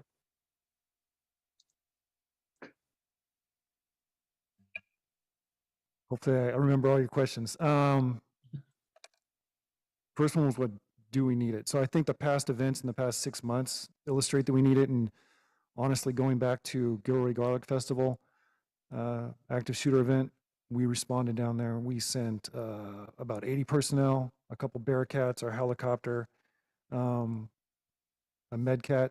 Would have been a huge asset down there to get people out. We were still doing a lot of searching. We searched for probably 8 hours, the surrounding area in the creek. Sometimes it's difficult to get fire and medical services to stage close to our hot zone or where we're working at. Last night, as example, we had a critical incident. We had a barricade. We have to call fire or also EMS and ambulance to stand by. So they're about maybe 5, 6, 7 blocks away. When something happens, we call for them to come in. We then have to wait for them to come in. With the advantage of a Medcat, we could park it right next to the threat that we're dealing with. The medical attention would be immediate by our officers that are in the MERS unit that are EMTs. They could load them into the Medcat. They could swiftly take them to an awaiting ambulance or go directly to the hospital. So that's a capability gap we have right now. There's a gap on these critical incidents where that could be utilized. For the Rook, again, talking about the critical incidents, as the Assistant Chief talked about, it's pretty dangerous to go up to these houses when you're dealing with an armed suspect and trying to do what we call special operations. You're like introducing gas, knocking down a window, breaking a door. You could be rescuing somebody. You could be evacuating the next door neighbor. There's lots of things we need to do at these events. Again, if we want to, with the Rook, break down some fences, make an escape route, take out some portions of the house, maybe knock down some cameras so the suspect isn't getting intelligence data of what we're doing. That's a capability gap we have. And to do this safer would make it easier for everybody. Why do it? Why see if there's funds available now or in the next 6 months from city general fund or wherever? Because the gap is now. If we go through the grant process, and there's a lot of different funding sources, but for I think UASI and SHISHGAP, we've already made the proposals and the applications for 23 and 24. So that's already a 2-year window. We're not going to see any of these items for 2 years, and that's just the way the grant funding system works. And as you know, if we do get grant funding, it then again comes before this council, and you guys are familiar with okaying the MOUs to receive the money. Did that answer your question, council member? It did. I'm really struggling with these two items, and you made a compelling argument for the Medcat. I'm having a harder problem understanding the need for the Rook. I admit it's way out of my expertise and comfort zone, and that's your expertise and comfort zone. So let me ask you about the Medcat, because I can see the need for it. Is this something that you would deploy regularly at large events? Absolutely, absolutely. We could use it for, your fun runs, color run, fireworks events, anything, any of these city-sponsored events where we already have a police presence, and there's potential for, God forbid, an active shooter, we can do that. It's something that we could take to search warrants that we do, so it could be on standby in case we need to rescue somebody. Again, last night, having a critical incident, this third apparatus, which again, can also just be positioned and provide a point of cover for officers, which we've had to do, call for an extra Bearcat several times. Okay. There's multiple uses. It can, and again, you can even start doing rescues like the floods that we had a couple years ago. You could put fire personnel in there and we could drive through higher water and start rescuing people. Okay. Councilmember appreciate- Foley, this is Jennifer McGuire. Yes, ma'am. So as we said in the memo is that the first priority is to seek out grant opportunities, but I think we'll have, the police department can work with the budget office if other funds can become available. Obviously, we have to weigh that against all other priorities in the cities for one-time funds, but, they will work together. And again, that would come back to council one way or the other for the purchase of these, but, and then the police department would have to prioritize based on what funding we might have. So I think that's the direction we'd like to go in is first seek grants, see if there's any other grant opportunities available, and then if not, we can look at other funding sources vis-a-vis other priorities in the city, and then we may have to prioritize. Okay, great. That answers a lot of the questions that I have, so I don't need to ask. The last one I will ask then is when we were drafting the guidelines, did we seek or review any other jurisdictions' guidelines? Did we reach out to other entities who might be helpful in drafting these guidelines, such as San Jose State or any community-based organizations or anyone else who would have expertise in this area that would help us as far as it relates to the public and any concerns that they might have? Have we, so in other words, how did we vet these guidelines and who did we engage? So when the law went into effect, which was in January, there were 0 examples. So we were kind of flying blind. Examples didn't start popping up till February, March, and we did look at the ones that were out there. And again, coming to June, May is when they all started rolling out. There's still a lot that are still rolling out. We did look at them, and I think Lieutenant Donahue can talk about community engagement. Yes, Councilmember. So regarding community engagement, the process was undertaken by our Special Operations Division, and then we posted for 30 days to the public. We also put it out to the public, I think, through the media relations unit that this was posted and through the council. So it's been posted for 30 days, and we've received no feedback from the public through that, to my knowledge, through research and development at least. Okay, thank you. It's surprising to me that we only had one member of the public here to speak. So that kind of, I expected this to be an issue that we'd have a lot of people here present, but apparently not. So with that, thank you. You've answered my questions sufficiently. That's it for me, Mayor. Thank you. Thank you. Councilmember Esparza?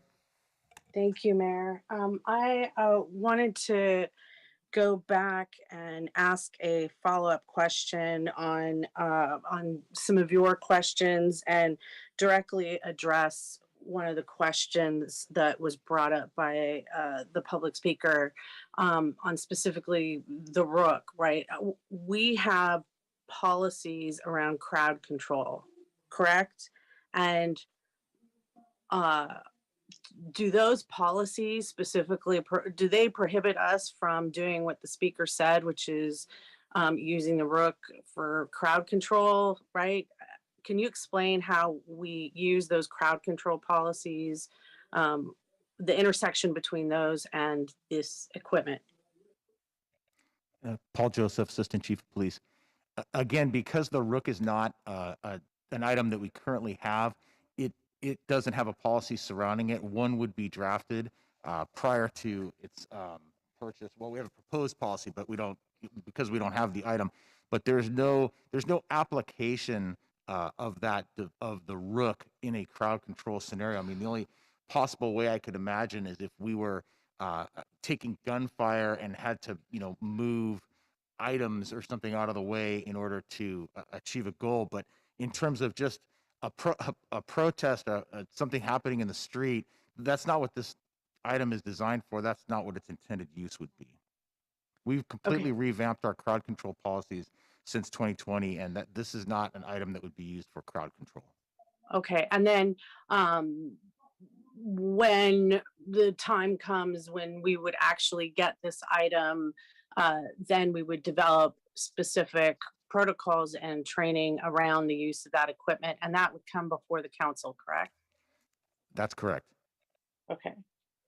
And Mayor, can you, so this comes back to us, correct? You had referred earlier to something. I guess that's really a question for SAPD. My request was around seeing if we could specify some of the harder limitations here, and how much time, Paul, do you think something like that would need? Well, so again, each one of these items has some pretty specific guidelines for its use, with the exception of the LRAD and again, the Rook being a newer piece of equipment. So are there other items besides that one that you would want more specific? I mean, because I think our duty manual covers the use of all of these items. The only thing that seems that I was hearing we needed some more specificity on was the LRAD, and then possibly the Rook, if we're to purchase it, some limitations on it. Okay, maybe we'll come back to that question. Councilmember Esparza has the floor, so let's go to Councilmember Esparza. Yeah, and I had a follow-up question to that. So I do actually, I represent District 7. We've had some incidents, and but whether it's the VTA shooting or others, I'd like to remind my colleagues before COVID, it's if folks remember, we had just a horrific DV murder suicide in a household. And my female colleagues and I issued a statement on that as we collectively fought for more funding to address gender-based violence and at that time. But I can see that being, that I believe was the incident that the captain was describing, and that was in District 7, pretty close to the border of District 8. Where coming to these times, whether it's the Gilroy shooting or the VTA shooting or some other incidents that I've had in my district, where I think we need this equipment if it's to protect lives. But I do agree that we need to be very clear around the use of that equipment. And so I had one more question, which is, if we approve what is before us today, then to get more clarity on the LRAD and the Rook, which we don't have, right? So it's a policy around a piece of equipment that we don't have, but we're saying that we would like to get at some point, and we're prioritizing grants to do that. I don't know I think if this is a question for the PD or the city manager, but when would that clarification come back to the full, would that come back to the full council, or would that come back in another format?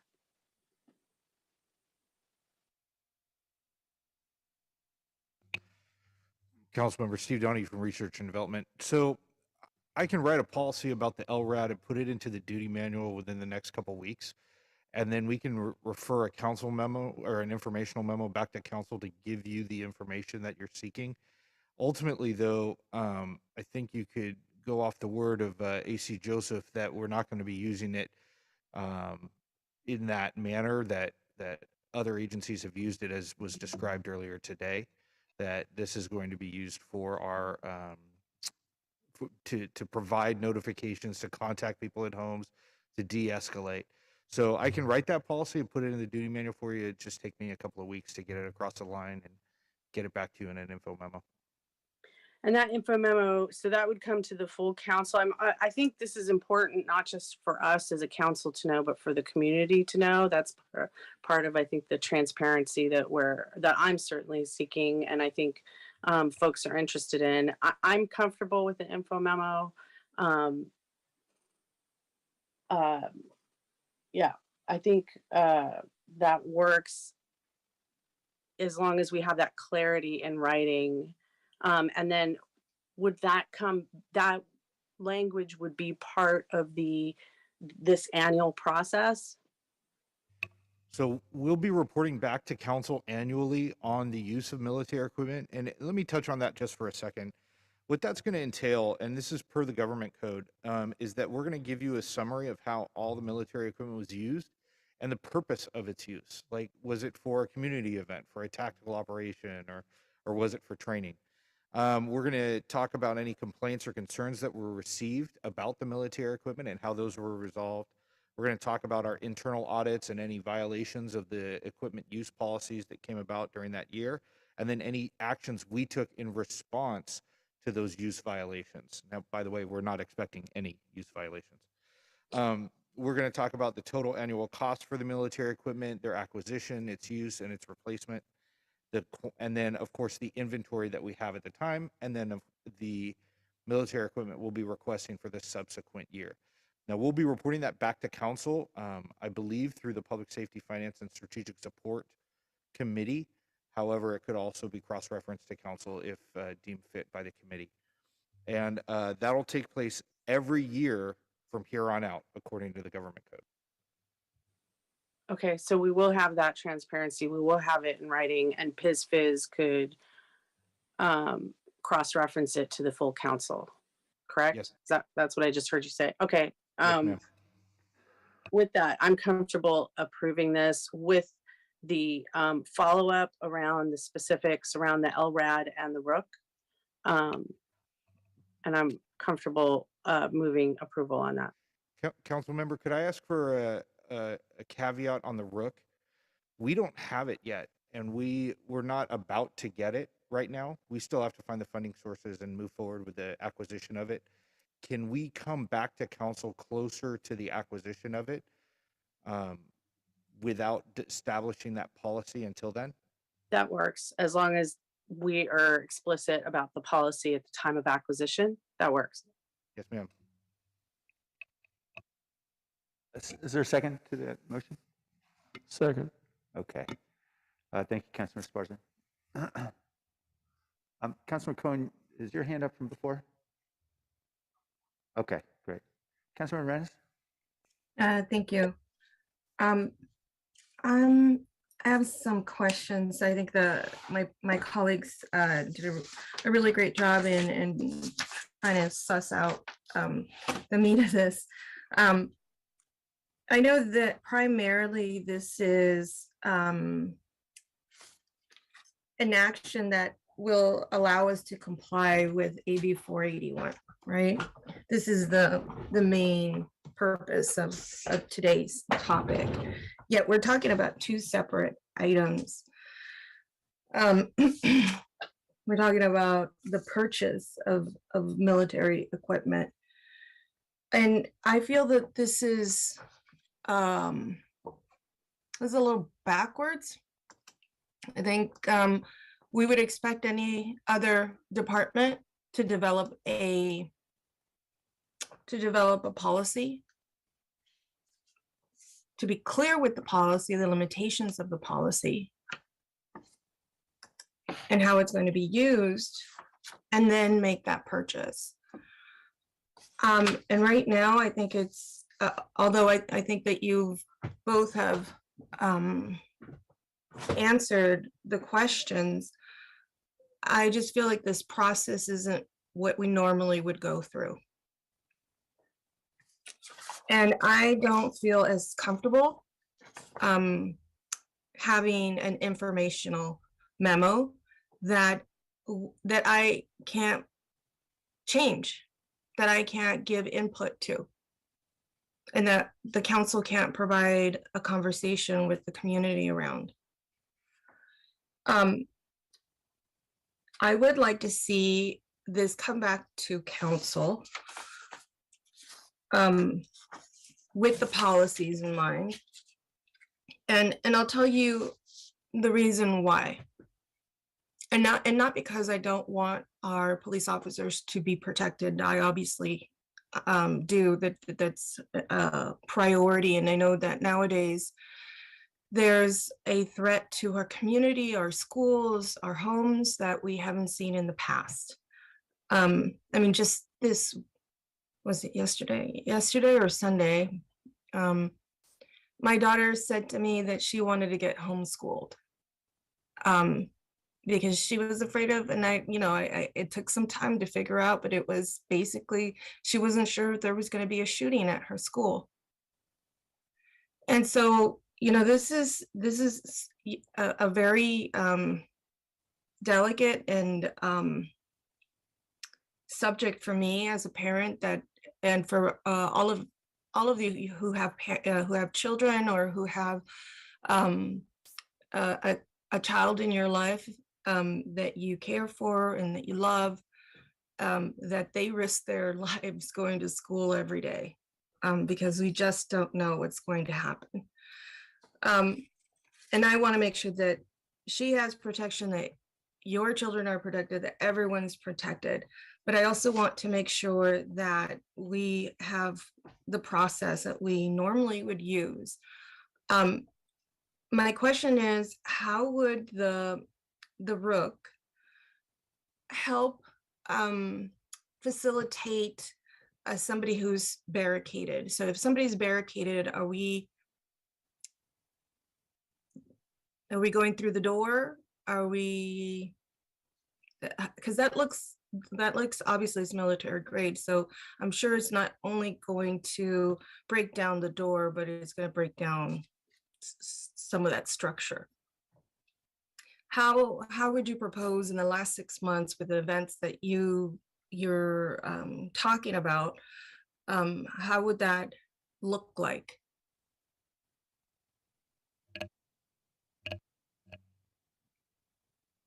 Good afternoon, Sergeant Jacob Morris from the Merge Unit. I'm one of the end users of the Rook and the MedCat. How it would be used in the last 6 months, we can use it several incidences, but the biggest one is a lot of people don't think about is apartments. This is a small, basically a Bearcat that we can use to get into small areas and still evac people who live in apartments. With second home dwellings in the backyard, this can go down the side of residences to evac and help protect people in the backside of secondary dwellings. When it comes to any crowd control, the request is not even, there's no use for the Rook in crowd control. The ability to, the Rook, it has that claw on the front, but what that does is an articulating arm that can actually lift officers to second levels and rescue people and bring them down. We don't have the capability of doing that right now, and that's one of the requests because we can get into small areas. Last night, and you mean the little cabin area that is enclosed, that can actually lift up to a higher level? Yeah, this is Captain Ligorio. So the Rook, it comes with a bunch of different attachments. You see the two price points on it. One's $366 and the other one is 500 something. Yeah. The one for 500 comes with all the extra attachments. One of the attachments is you get rid of the bucket or the claw on the front. Mm-hmm. You attach what's basically a barricade. It's a wall of steel. You can put 2 to 3 operators on it, police officers, and it lifts them up. It lifts them up to the second story level of an apartment. You can then, perform evacuations, or you can insert officers in so they can provide protection. Mm-hmm. Okay. I see. So would I guess that you would actually want the 566 with all the different tools so that you can use it in different ways. Yes, that'd be the best option, and it's a big chunk to bite off at the beginning, but in the long run, it's cheaper.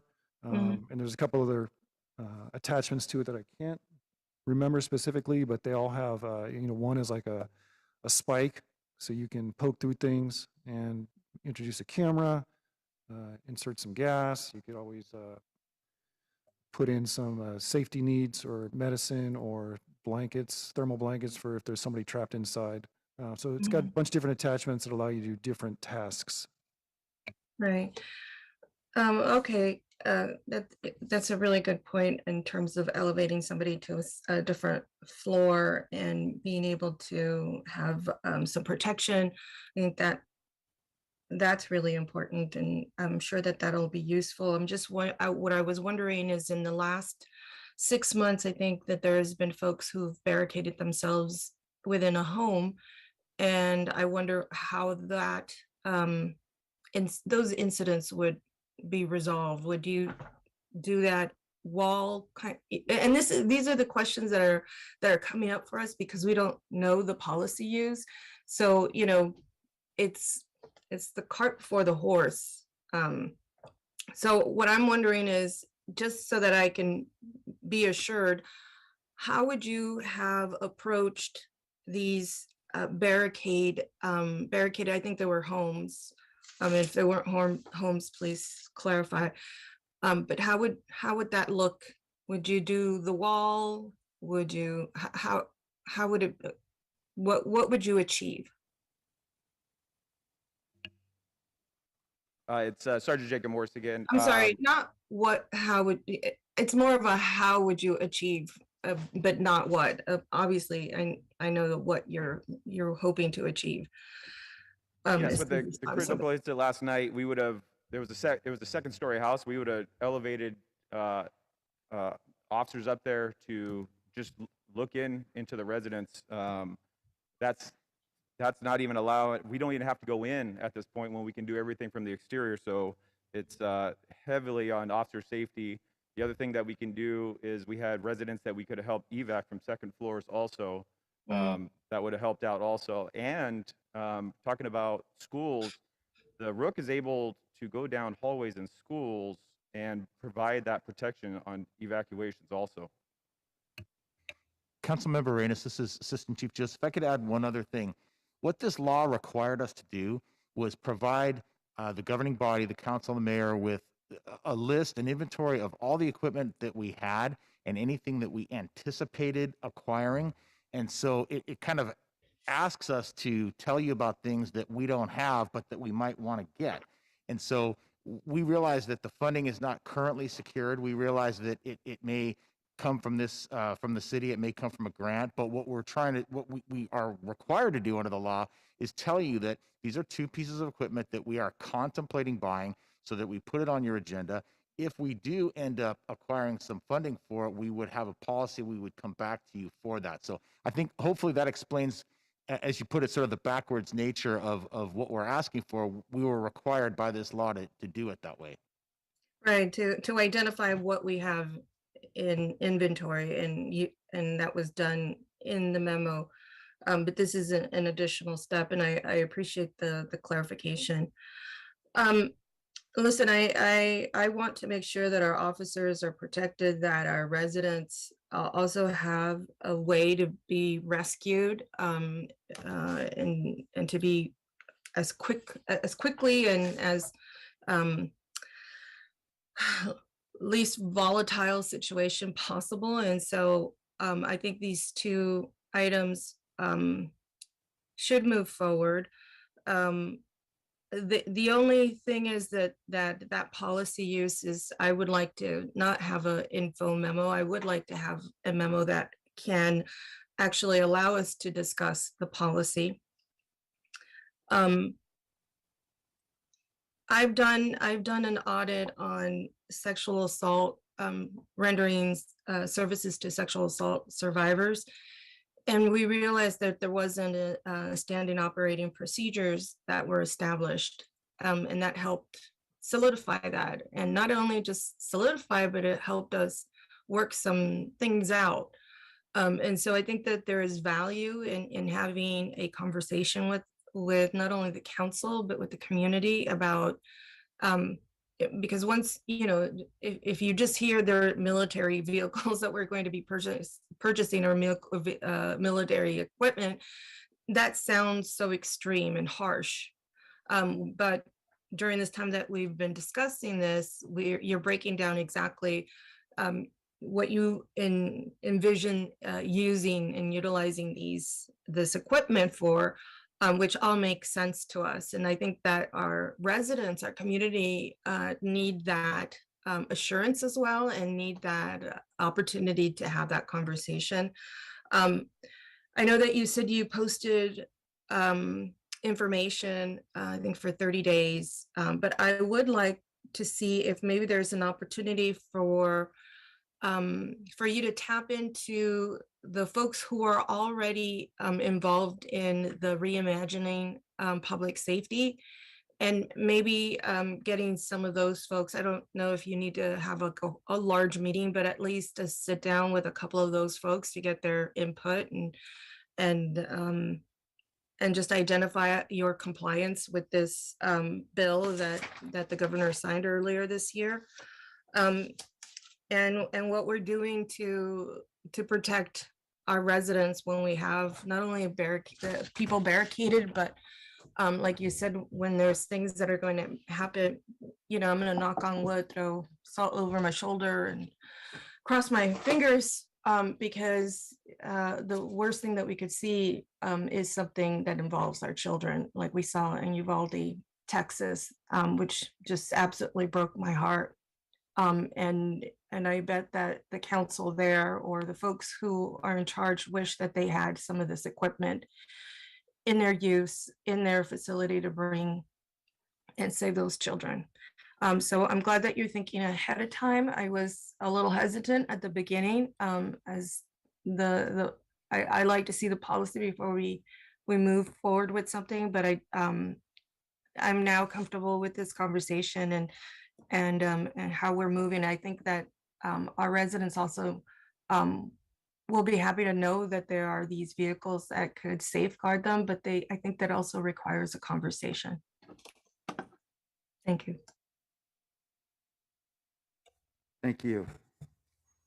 I've had an opportunity, you know, I think Assistant Chief Joseph raised an important question about other parts of the policy, and let me articulate my concern. And part of it is philosophical.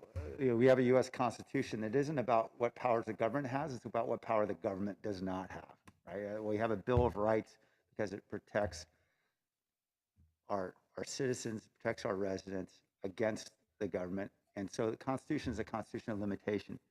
I similarly see this document. It should be a document of limitation where the police department says to the public, we need these tools to keep you safe. But we also understand there's a lot of concern about the use of military tools. And so here's how we're not going to use them. And so I appreciate the suggestion of Lieutenant Donahue about coming back through with a change to the duty manual, but the problem is the duty manual isn't part of the conversation with the public, right? The public doesn't know what's in the duty manual. For the most part, the public's going to see what's in this document if they're concerned about the use of military tools of some kind. And so I think it really needs to be in this document, and I think it needs to be more explicit. I'm happy to support the motion to move forward here, but I'm going to ask for a friendly amendment in a moment. And so when this thing comes back to the council, because I think it's updated annually, is that right? Here's what I'm concerned about.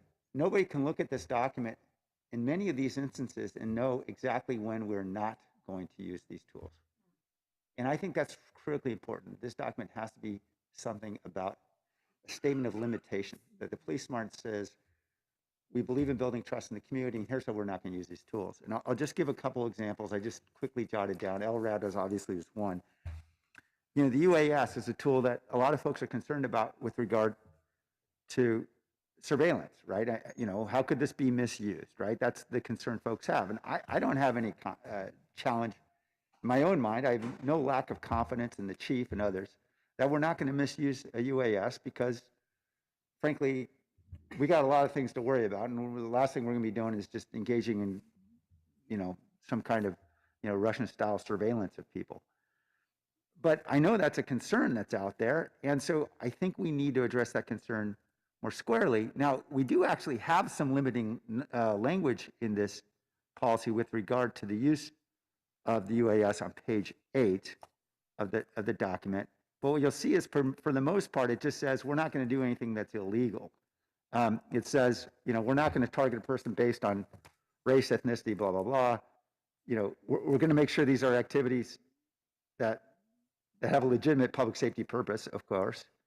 And we won't use them to conduct personal business of any type, of course. I mean, all those things would be illegal if we did any of those things, right? And it shall not be weaponized. That's certainly helpful. That's a great limitation.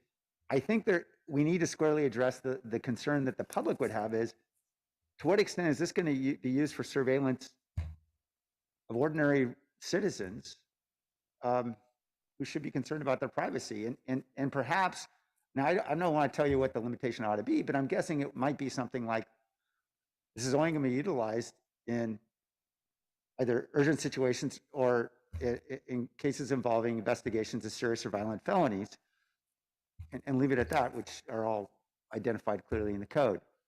That might be one way you might limit it. I think about others, for example, the explosive breaching that's listed on page 15. And if you read that language on explosive breaching, I'm just going to go to it really quickly. It largely just says, look, you got to get the incident commander's approval, and it's up to their discretion. Positive use of explosive materials to create an opening through a wall, door, barrier to allow access by a tactical rescue team. Explosive breaching is a tactical option, can be employed when rapid entry is critical to success of the mission. That's fine. It says the option to use explosive breach shall be at the discretion of the emergency commander or designee. Now, I'd imagine if you had some kind of limitation language in there, it might say something like, and it can only be used if the suspect is armed with a firearm or explosive, and the door can't be breached. You know, there's no other reasonable way of breaching. I just think you want to have that in the document, because this is part of a conversation, an ongoing conversation we're having with the public.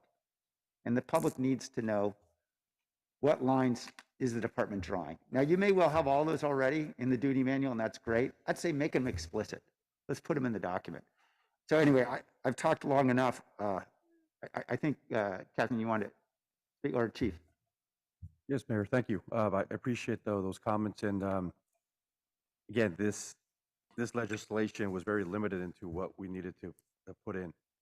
And a majority of this is already documented in our unit guidelines, whether it be special operations, merge. We have a UAS policy that we brought forth here to the council 2 years ago, and all the other guidelines that govern what we use in this equipment. So yes, these things are already posted online. In fact, 2 years ago, it was a requirement, another set of legislation that we had to post all our guidelines online. So all these things are already online, as well as the duty manuals for the public to see. The duty manual is completely public. Yes. Okay. It has been. That for wasn't years. true a few years ago, so that's interesting. Yeah, Okay, it thank you. has been for years.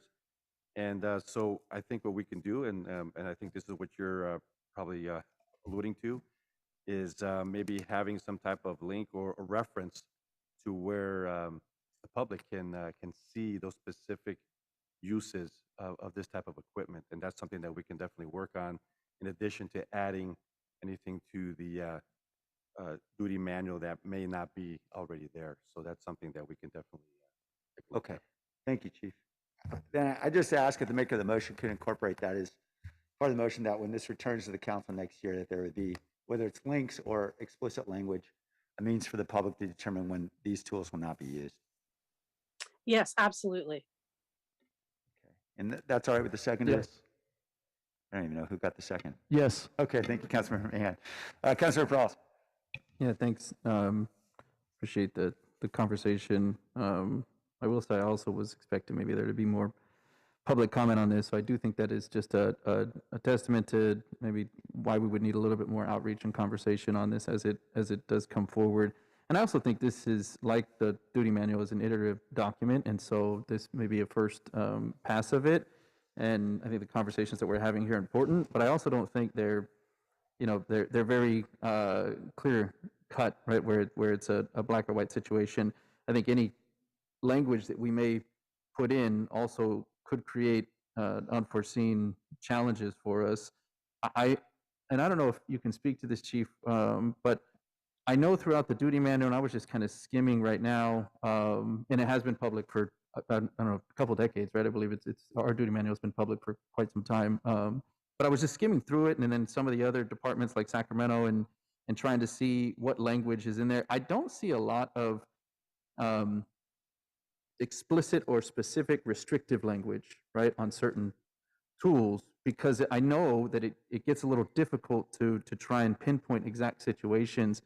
I see what I'd see is the opposite, which is similar to what we have in here. Say, for instance, example, the UAS, talking about authorized uses, right? So we specifically say when we will use it. And then essentially, if you're not in authorized use, right, those are the incidents where, it is not authorized, versus I think the opposite, which is maybe what you're talking about, Mayor, which is specific incidences where we would not use it. And again, the UAS gives some examples because it does have a smaller section of when it will not be used. Like the first one, for activities that do not have a legitimate public safety purpose, right? Something kind of broad. But I do think that that's, it is worthwhile to have some deeper, conversation like what the mayor is talking about on, should there be some more language in some of these, say, for instance, use of force policies or some of these tools where we would want to then specify when we don't or when we will not want to use them, versus leave it more open-ended and say, here's where we will. And then typically you see a lot of language that says, there's sort of a last use that, upon a, authorization from a commanding officer, right? And that then broadens it up to where, you can use it in many different circumstances. And I understand the reasoning for that, because it's really hard, right, to predict all the different circumstances when we may want to use something and then put those in there as allowable uses. And so, having that language then allows us to utilize certain tools in situations where the decision is on the fly. So nonetheless, I don't think we need to come to some specific answers today. I do think that it is worthwhile to, rather than just an info memo, to have this come back as a discussion. For example, Mayor, Sacramento actually does in their document that they have now released on military equipment use, the same document that we're talking about today, they actually did refer to specific policies in their duty manual, some of their use of force policies, like they have one on the LRAD. I don't believe we have one. I was looking for one in our duty manual. I couldn't find it. Do we not have the LRAD? Right, we don't have that yet. So I think that's something you were talking about, right, Lieutenant? You can add that into the duty manual, and then you could take a step further and then refer to that in our military equipment use policy, similar to what Sacramento did. So I think, again, I appreciate the conversation. I think there's some good work, and this document may not be complete. Would we come back to council with this versus a committee, or I don't know if, was that part of the motion? I think the motion was that this is going to come back on an annual basis. And so we're given direction for this when this comes back. Is that right, Councilor Esparza? Yes, Mayor, it was, this item is going to PISFIS and then for a referral to the full council, but it would go to PISFIS first. That's my understanding of the policy. Okay, and I know that, there could be some changes that are done sooner than a year.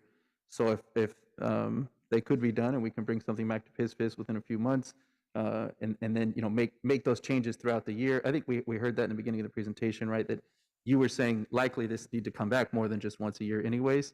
So I look forward to that as that comes forward. That's it, thanks. Great, thank you. Okay, any other comments? All right, let's vote on the motion then. Jimenez?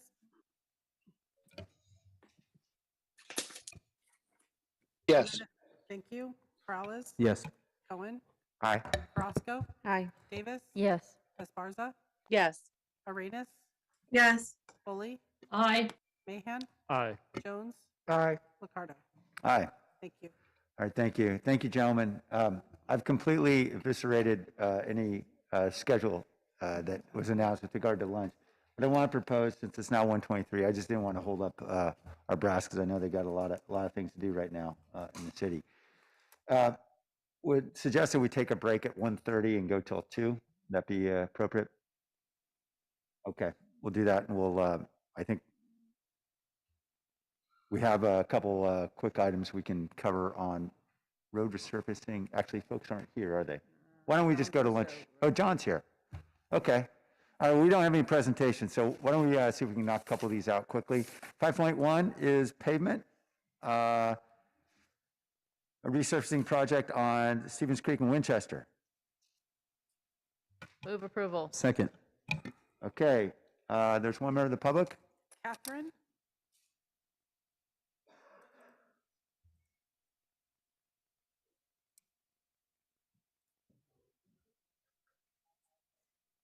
Catherine? Did you want to speak on item 5.1?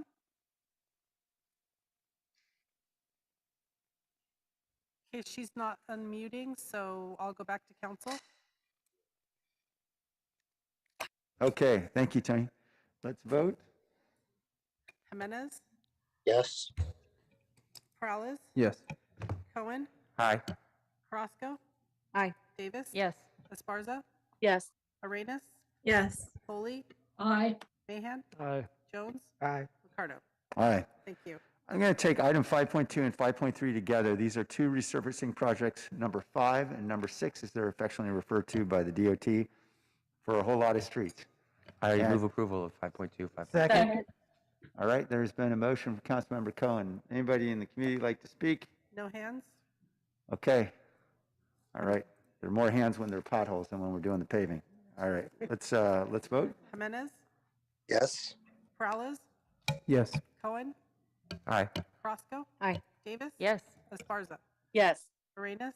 Yes. Foley? Aye. Mahan? Aye. Jones? Aye. Ricardo? Aye. Thank you. Okay, great. Let's take a break now. We'll return at 2 o'clock and taking up 7.1 is their first item. Thank you, everyone.